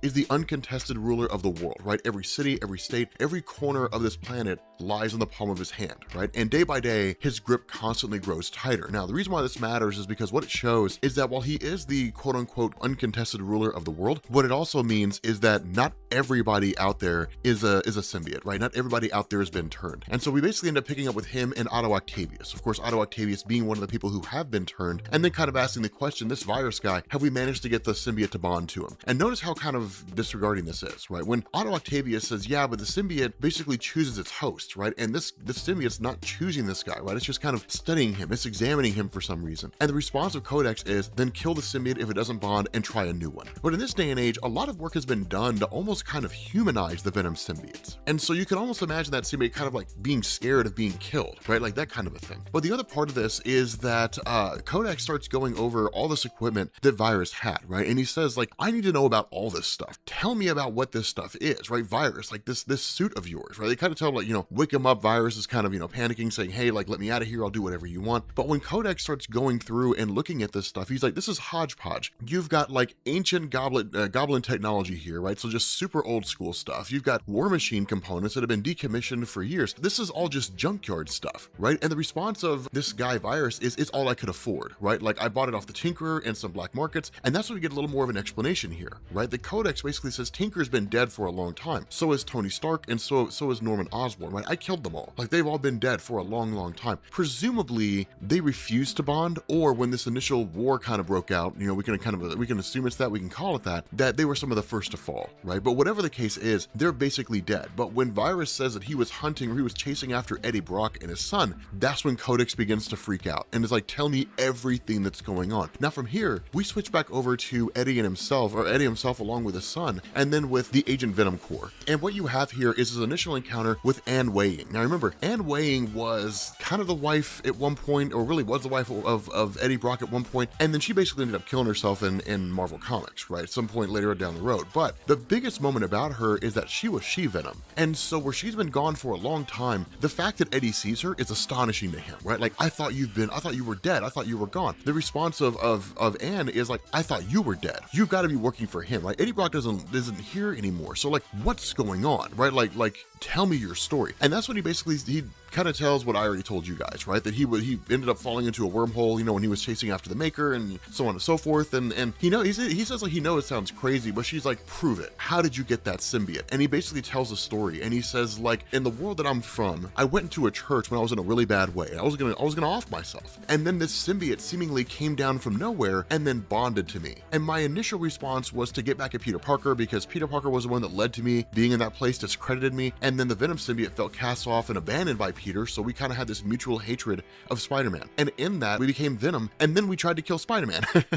And then over the years, I've kind of seen the error of my ways, right? Like over the years, I've seen the error of my ways, and now I'm kind of being a good guy. And that's when he's kind of like, I don't really understand. And she's like, this is all because of you. And he's kind of like, what are you talking about? And she's like, on my world, in this world, when you went into that church, you pulled the trigger. And it's just kind of like, wow, like it was the craziest thing, because like she's like, yeah, like you killed yourself, like you actually went through with with it. Now, of course, this seems to indicate the idea that she was pregnant with Dylan at the time. And so what we end up finding out is that in the aftermath of Eddie basically dying here, right, that Anne was pissed, right? She was angry that he just took himself away from her, right? That he basically left her in that way. They, of course, again, were like still married. They were still a couple, you know, that kind of a thing. And so in her grief, she actually ended up going to that church where Eddie did himself in, and the symbiote was still there, right? The symbiote was still there and just waiting on somebody to arrive. And that's what happened. Now, we're not necessarily given the kind of gaps in between, right? Between the time that happened and what's going on here. But what we are told is that the reason why her symbiote doesn't look like the others, right? And the reason why those guys' symbiotes look different is because of the fact that her symbiote immediately started spawning, right? In the expectation, the preparation that something was basically coming. And that's what's kind of weird here, is because Donny Cates did a lot insofar as kind of adjusting the Venom history, right? The history of the symbiote and all that kind of stuff in Marvel Comics. But even if we say that the death of Eddie Brock took place in this alternate reality around the same time that it happened in the main Marvel universe, then there wouldn't really be a need for the symbiote to start spawning right off the bat, right? Because Knull was not really considered to be an enemy that would be returning anytime soon. But if we're assuming that timelines basically happened at around the same time, meaning that Knull's arrival, in the sense that he was basically kind of broken out of his multiversal tomb in the main Marvel universe, if that happened around the same time across all universes, and so, you know, it's basically in this moment that it took place, then it would make sense that her symbiote started spawning, and that seems to have been what happened here. But again, it's a little murky when you're talking about things happening around the same time in alternate realities. But what she says is that along that timeline somewhere, that Rex Strickland was one of the first people, really the first person to be bonded to a symbiote, and that Rex Strickland and the guy President Thomas, who was kind of the co-creator, I guess really the main mind behind the Shadow Unit, well, they died in the war against Codex. That what it did is it left behind some symbiotes for, you know, for other people to be bonded to, right? Basically for her to create her own kind of Agent Venom group, and that they basically used these old tunnels, right? These old tunnels that S.H.I.E.L.D. used to use to transport cargo around, you know, that kind of a thing. And so what we basically end up getting is the revelation of who these guys are. The first one we get is Peter Parker, right? Peter Parker is part of Agent Venom, the Agent Venom Corps, right? So Peter Parker's Venom in this alternate reality. The next one is Cletus Cassidy, which is crazy. The third one is like Agent Wade Wilson, right? So like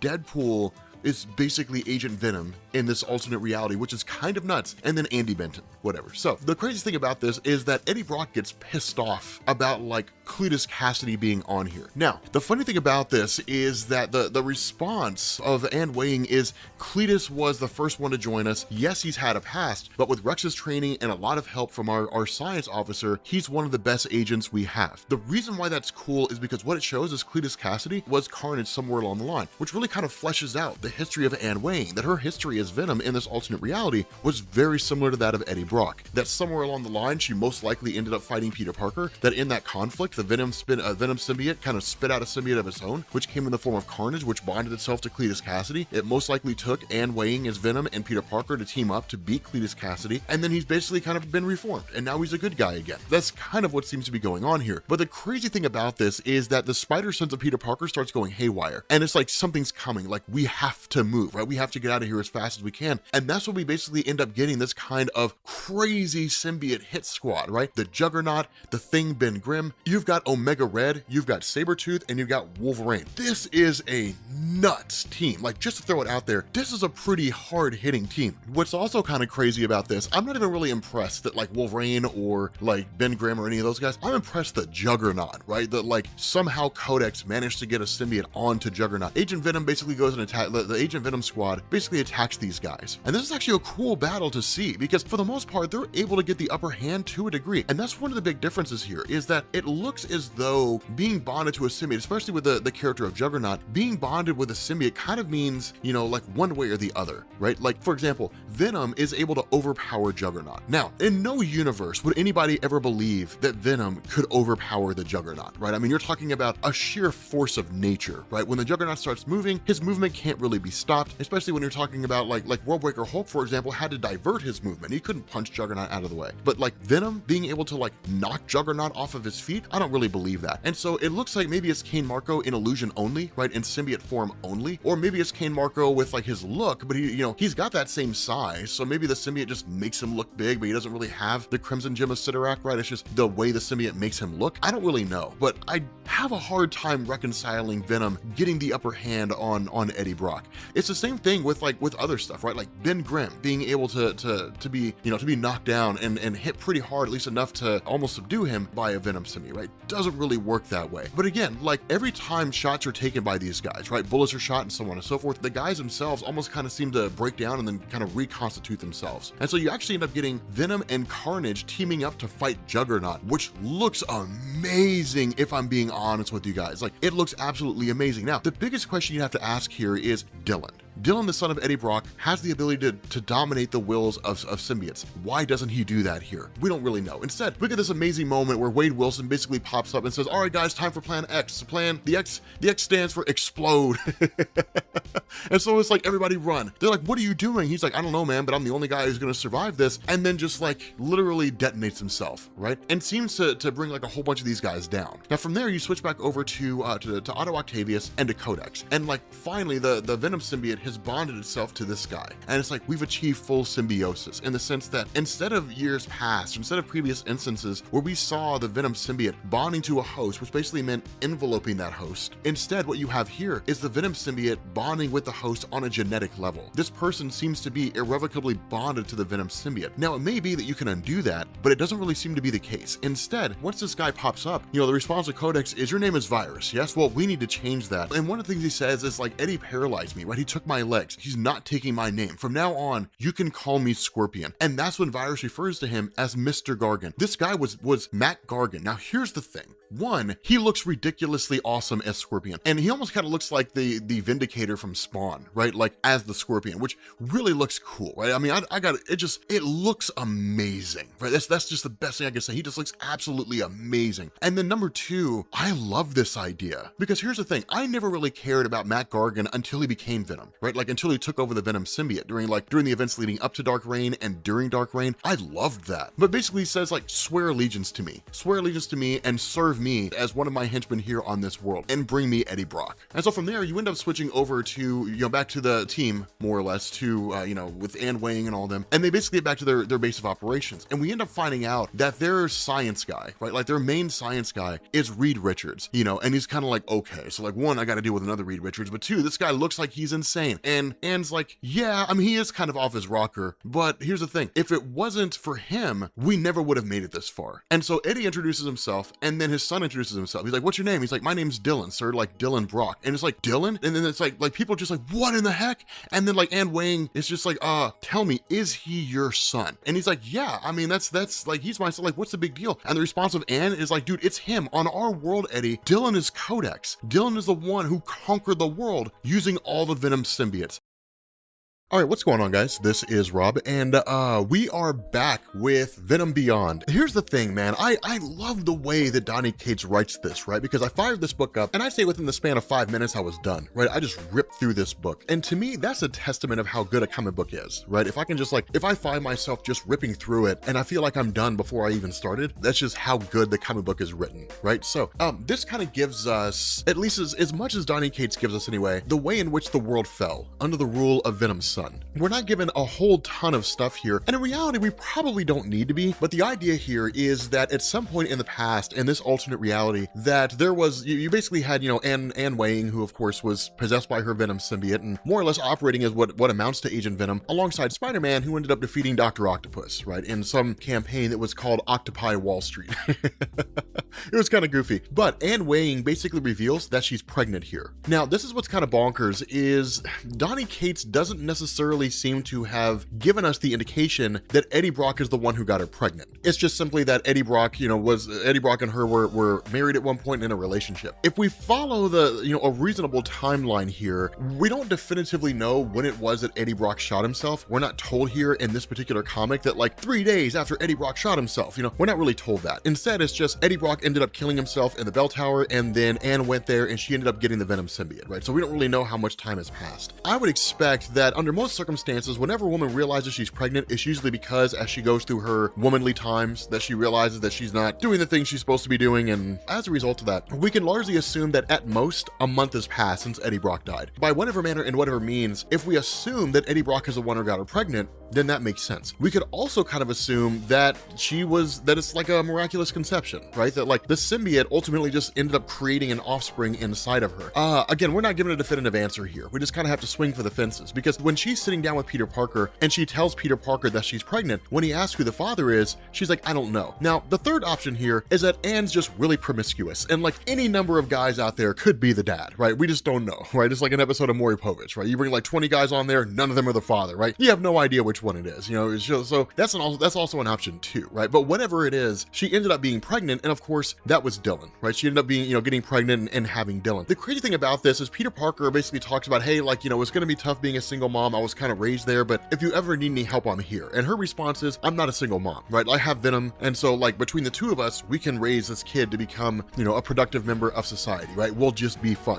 we'll be just fine. And so what you end up finding out here is that as time passed and Dylan grew up and got to the age that he is now in the main Marvel universe, that he grew up as any kind of a normal kid does, right? He had his good moments, his bad moments, right? Kids misbehave, they push boundaries, different things like that, and so he did what any normal kid does. But then one day she came home and all those different drawings were on the walls, right? The drawings of like the Grendel. And that's kind of the telltale signature of like Knull, the symbiote god. And so what she basically shows here is that at some point along the line, that Knull ended up taking over Dylan, right? Now this, I believe, is shown in a one-shot comic that focuses on Knull basically getting his hands on Dylan and influencing him and actually teaching him how to use his powers, or at least teaching him the base on how his powers work. And then the rest was kind of left to Dylan from there. But one of the things to keep in mind, for those of you guys who are a little behind here, Knull the symbiote god was Donny Cates' invention. And what he basically did is he introduced this idea that where Brian Michael Bendis had previously given us this explanation of the symbiotes, in the sense that Venom was not a one-off, right? The Venom actually comes from a planet of symbiotes, and those symbiotes are ideally space knights, right? So they basically bond themselves to a host and they go forward as protectors of the universe, that sometimes a symbiote can be corrupted. And that's what happened. That in the original Secret Wars, Peter Parker came in contact with a symbiote, and he was supposed to be a space knight of sorts, right? Like a protector using the symbiote. The result was that once he was told by Reed Richards in the old Web of Spider-Man comics that the symbiote was an actual sentient being, and that the things that Peter was doing were basically because the symbiote was acting of its own accord, that Peter cast it off. And in doing so, that corrupted the Venom symbiote. And that's how it ended up becoming, quote unquote, a bad guy. And then basically bonded itself to Eddie Brock later on, and that's the whole history of Venom in the main Marvel universe. The idea was that when Donny Cates came along, Donny Cates said, everything that Brian Michael Bendis said with the planet of the symbiotes is still intact, but I'm adding on to it. And he created Knull. And Knull was the person who created the symbiotes in the first place. He created them as basically his henchmen. And that once Knull was ultimately defeated and kind of cast back into the void, or at least, kind of locked within his own planet, more or less, and surrounded by all these symbiotes, the symbiotes then in turn became more or less autonomous. And that's when they formed their idea of becoming protectors, as opposed to henchmen of Knull. With Knull basically re-emerging in the aftermath of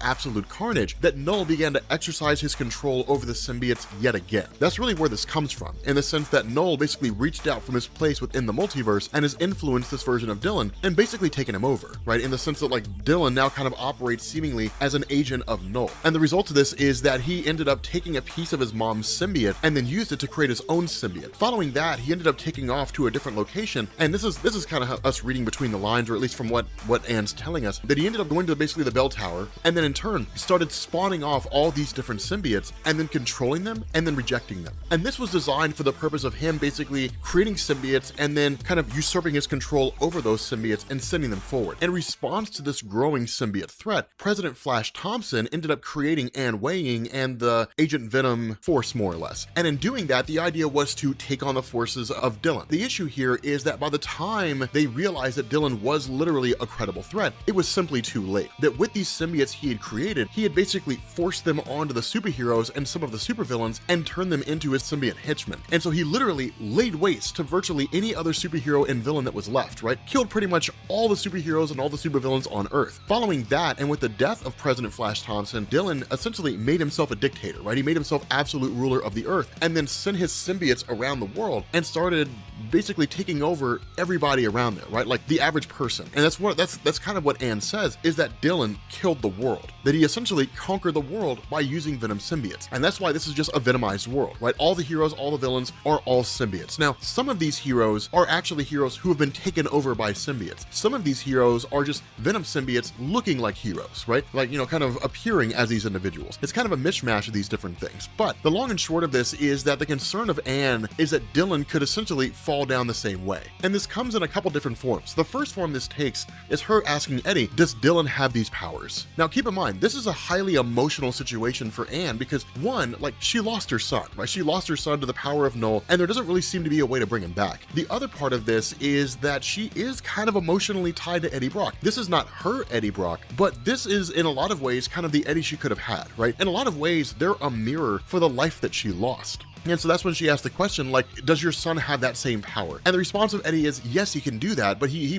can't really be taken over by symbiotes. It creates a kind of feedback loop, and ultimately it causes him pain. But two, he's not an evil guy. He's not a bad kid. He's not a villain in the way that your son was. It sucks to say that, but he's not that way. Now, the issue with this is that Dylan overhears everything, right? Like the main Marvel Universe Dylan overhears them all. And for him, it's kind of crushing, right? It's crushing to hear that this alternate reality version of himself became such a horrible person, right? That, you know, essentially took over the world, and that there's a concern that he could become that exact same kind of person, right? It's like if you were met with an alternate reality counterpart of yourself who was just a horrible human being, and the concern of everybody that you knew is that you would become that person, right? There's a part of you that screams out, I'm not that guy. I'm not going to be that person. But Dylan has never really met his mom, right? He never really met Anne. I mean, she gave birth to him, but like she ran off to Eddie Brock's dad and dropped the kid off there when he was a baby, and then went and did herself in, right? And so he's never actually met his mom. And this one woman that he sees, you know, that is the closest he ever came to meeting his mom, has essentially rejected him. This is emotionally crushing for really all parties involved here. The caveat to this is that as they're sitting down, and as Anne kind of says, look, I can't really do this. This is too much. And as she begins to leave, she's met by Venom Pool. And he's like,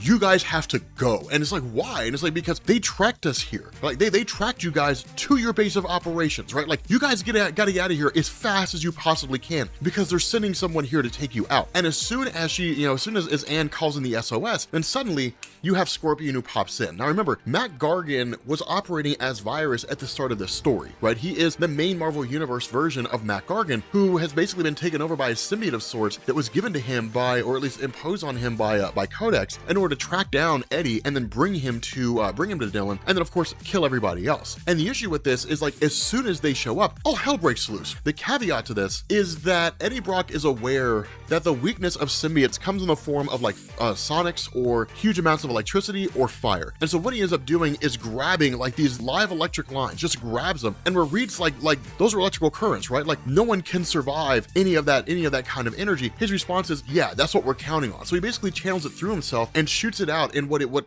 the Venom symbiote creates as a hand cannon, and basically takes out Mac, right? Takes out Matt Gargan. Then he calls on his son, do your thing. And Dylan seizes the symbiote off of Scorpion, takes total control of it, and then basically Matt Gargan reverts back to his normal self, right? This is a genius maneuver, but it's also exceedingly dangerous because the more that Dylan uses his powers, the more susceptible to Knull he becomes. And that would allow Knull to reach in. Now, one thing, if I'm being honest with you guys, one thing that I think is really kind of going on here is, wouldn't it be interesting if Donny Cates followed the Jonathan Hickman Avengers New Avengers Molecule Man concept, right? In the sense that during Avengers and New Avengers, most of you guys know, there was one Molecule Man in every reality, and that origin of Molecule Man was the exact same, but he was designed to be a bomb that the Beyonders were going to detonate all at the same time and destroy the multiverse, right? But wouldn't it be interesting if it were the same concept with Dylan, that every universe has its own version of Dylan, and Dylan is unique among, you know, in every single universe, in the sense that while his origin's not the exact same, although it may be in some way, that he has these powers, the ability to dominate the wills of symbiotes. He is in effect a kind of indirect heir to Knull, right? He possesses essentially the same powers that Knull does, even if not on such a grandiose scale. And that by having that kind of power, it allows Knull to basically take over Dylan, which allows him to control the symbiotes across every world. Wouldn't that be interesting, right? Every world and every universe. But as far as Matt Gargan goes, you know, of course, when the symbiote's torn off of him and Eddie realizes it's Matt Gargan, then we kind of get a little bit of an explanation here, right? And the idea is that during Absolute Carnage, that as you guys remember, Matt Gargan's spine was almost totally ripped out and he was basically paralyzed. And Eddie left him there. right? And Eddie just left him there. You got to go, right? He ended up taking off and leaving him there, and that's why Matt Gargan holds so much animosity, because he's like, you don't get to just walk away from the fact that you left me paralyzed like that. Now, admittedly, Matt Gargan was going to let like an innocent kid die, right? So, at the end of the day, Eddie Brock's like, I was kind of right for what I did. But the response of Mac is, you basically left me there that way. I could have recovered if I'd had a symbiote or something like that, but I couldn't, right? Like, you just left me paralyzed there and walked away. And so the response of Eddie, and this is really interesting, the response of Eddie is, fine, then we'll make you a deal, right? I'm going to make you a deal here. My son just killed the symbiote that was attached to you from Codex, right? So what we're going to do is you're going to take us to Codex. And then seemingly the bargain is, I will give you a symbiote or something like that, and you'll regain your ability to walk. I don't really know what the bargain is, but the idea is you are going to take us to Codex. And so seemingly Dylan is going to meet his alternate reality counterpart, and who even knows what's going to come out of that conflict? I have no earthly clue, because maybe we'll get even more of an origin story about Codex, right? And that's why it's kind of tentative here. Maybe we'll get a lot more information, because we still got 2 issues, I think, until this whole thing's done. So all right, what's going on, guys? This is Rob, and we are picking back up again with Venom Beyond, right? And this is basically the start of the King in Black, and you guys will see what I'm talking about once we get towards the end of this. But this is basically where King in Black begins, right? So I'm really excited about this, and I think that what we might do sometime this week as part of a lead up to the whole King in Black thing is we might take all of Donny Cates' Venom run and just kind of condense it down into a full story. We'll call it like part 1, or like the King in Black lead up, or something along those lines, but something to indicate this is all the stuff that you need to know going into like the King in Black. But this basically picks up again with this alternate reality that we're in, Earth 1051, whereby you have Dylan, this alternate reality version of this alternate reality version of the son of Eddie Brock, who basically conquered the world, and where Mac Gargan had been sent to the forces of Eddie for the purpose of basically taking them down, that he also operates as a kind of spy of sorts, right? That Dylan can see through his symbiotes. But what we ended up seeing was that, like the previous video, Scorpion was essentially defeated. And so this all kind of coincides with Dr. Octopus showing up to Dylan, right? Codex. We'll call him Codex for the sake of keeping this video simple, instead of talking about 2 different versions of Dylan. But he runs up on Codex, and he basically tells him that they've reverse engineered the armor that Scorpion wore when he was initially going after Eddie Brock and using the name Virus. And that because this armor is based on the War Machine Mark III model that was created by Tony Stark for James Rhodes, it includes what's basically automated environment scanning technology, which essentially means that it scans the environment and then records the environment. And this kind of confirms the statement of Scorpion to Codex when he was initially captured, that he came from an alternate reality.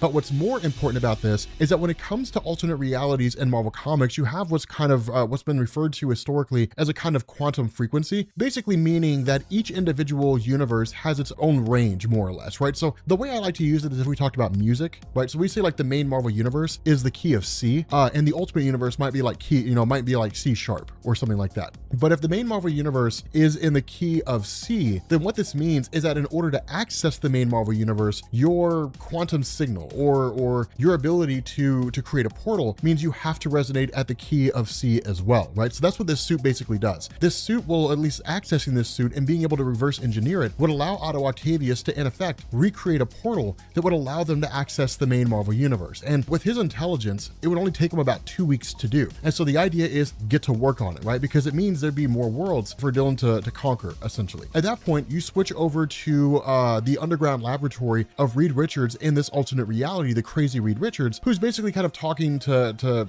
Scorpion, to Matt Gargan. And he really just kind of reiterates everything that we were already told. And it's kind of nuts because there was an Iron Man in this universe. And of course, much like the main Marvel universe, Reed Richards and Iron Man were friends, meaning that he's well versed in Stark's technology. The problem with this is that he's also insane. And so his response is, yes, I can rebuild that gate, but it'll take me like 5 years to do, right? It'll take me like 5 years to do that because their resources are exceedingly limited. If they had like all the resources available out there, then sure, they'd be able to do it. But between his insanity and a lack of resources, they simply just can't. And so you have this moment here where they talk about the idea of going back, and then the response of Dylan is, but I don't want to. The reason why is because Dylan never knew his mom, right? He never knew Anne Wayne. And so being in this alternate reality where he meets her for the first time, it makes sense he doesn't want to go back, right? It makes sense that he doesn't want to leave anymore, that he wants to stay here. He never knew his mom.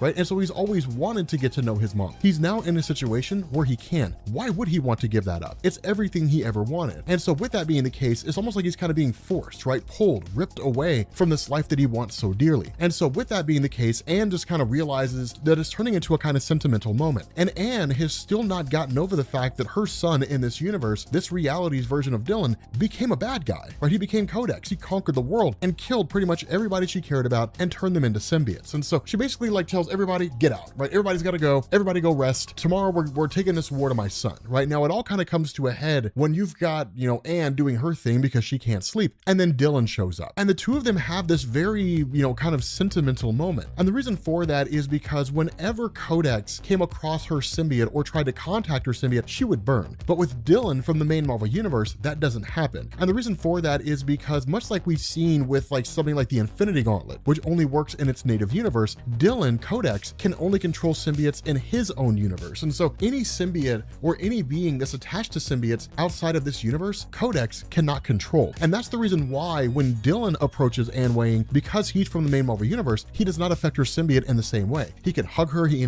can interact with her, he can treat her like a mom. And that's kind of what he says, right? You know, he says like, you know, when this is all said and done, like, I don't really want to leave. I don't really want to go. But if we do have to go back to my universe, then come with me, right? Like, come with us, be my mom in that universe. It's a very touching moment, right? This is especially touching if you know the history of Anne Wang, how tragic her story's been over the years, or at least was until they killed her off. Yeah, I mean, it's a very, very intriguing thing to see here, and it's really, really cool. And so what this does is kind of, you know, really inspire a kind of renewed vigor inside of Anne, in the sense that she realizes she can't run away from who her son's become, right? She can't run away from the fact that her son has become Codex, that her son has done terrible things. It's not necessarily to say that she has, but that's kind of the impression that's being put off here, is that historically speaking, when it comes to her son Codex, sure, she's been fighting the good fight, but she's also been dreading the time at which she would actually have to take him down. In this moment, realizing the man her son could have become, and if he can be saved, the man he can still become, then there's all the incentive in the world to kind of leave that fear and that anxiety behind and travel headfast into facing off against this guy. And that's exactly what they do.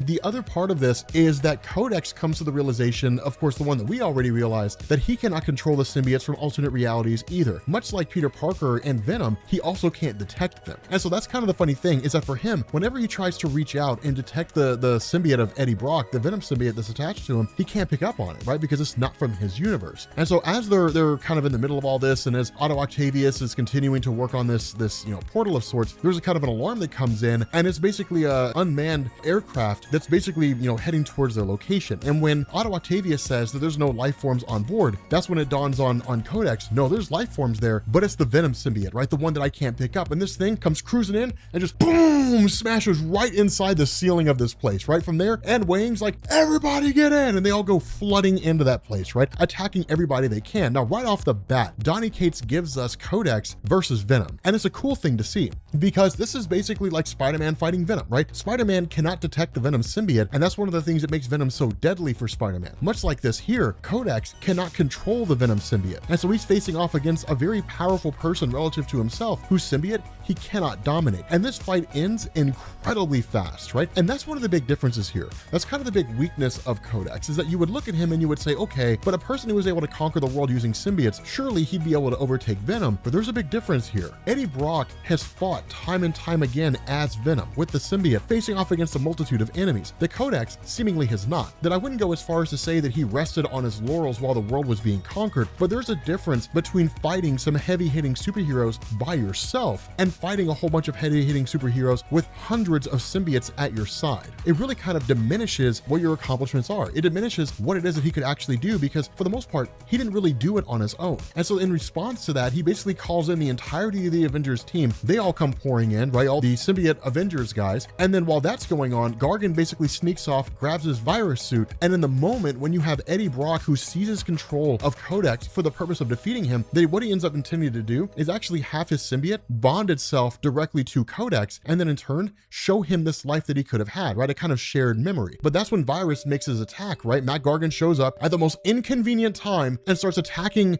Eddie Brock, and basically says like, you're gonna take me back to prison once we get back there, and that's not gonna happen. Either I'm gonna have my vengeance here, or I'm not gonna have it at all. But in the midst of his whole attack, suddenly he's shot in the back by Reed Richards, who would basically use the technology of Tony Stark to take down the War Machine suit, right? So Gargan's completely out of the picture. What this does is it leads to Eddie Brock being able to subdue Codex yet again, and then Codex actually starts reaching out directly to Dylan, right? And what this does is it allows a kind of shared memory state in the sense of it's all the things that Dylan can basically pass through his mother, and all the things she can pass through to him in terms of the life that he always wanted to have with her, the life she always wanted to have with him, and then Eddie Brock's memories of the life he had with his son, bonding them all together. And when that happens, Codex gets a vision of what his life could have looked like. They all kind of do, to be honest. Like, it's really Eddie and it's Dylan and it's Anne Weighing and it's Codex all kind of experiencing this joint memory of how life could have been, how fantastic it could have been. But because of the decisions of Codex, it never happened. That and the fact that Eddie Brock took his own life, those never came to fruition. And so because of that, Codex is completely overwhelmed by the experience, but in turn basically gets rid of all the symbiotes, right? He just stops his influence over them and stops and kind of comes back to his normal self. Now, the other part of this seems to be that Knull had an exceedingly strong grip on Dylan, on Codex. And so when this whole sort of shared memory took place, it actually released him from the influence of Knull and kind of returned him back to his normal self. But regardless of how you slice it, he's basically back to being a good guy now. The problem is that he falls into what's essentially a catatonic state, right? So you jump forward by about a year or so, and this is a pretty significant moment, that in all this time that they've been here, you have Dylan, you have Eddie Brock, and you have Anne, who have all just basically been spending time together as a family, the way that they always imagined themselves doing this. That is basically a pretty chill world. And the response of all this, I mean, I'm sure you probably have some small-time criminals, but nothing too crazy, right? Nothing too outrageous. Instead, it's basically just them kind of enjoying their lives. And so because of that, there's always kind of looming on the horizon this idea that they're all going to have to go back, right? That they're going to have to go back to their universe. And so about a few months after that, with Dr. Octopus having had the absolute tar beat out of him by Reed to the point that he actually started giving him information on how to build this thing, that the portal is effectively finished. But Anne is actually going to stay behind because with her son, her son Dylan, I guess formerly Codex, now Dylan, kind of back in a catatonic state, but also demonstrating that he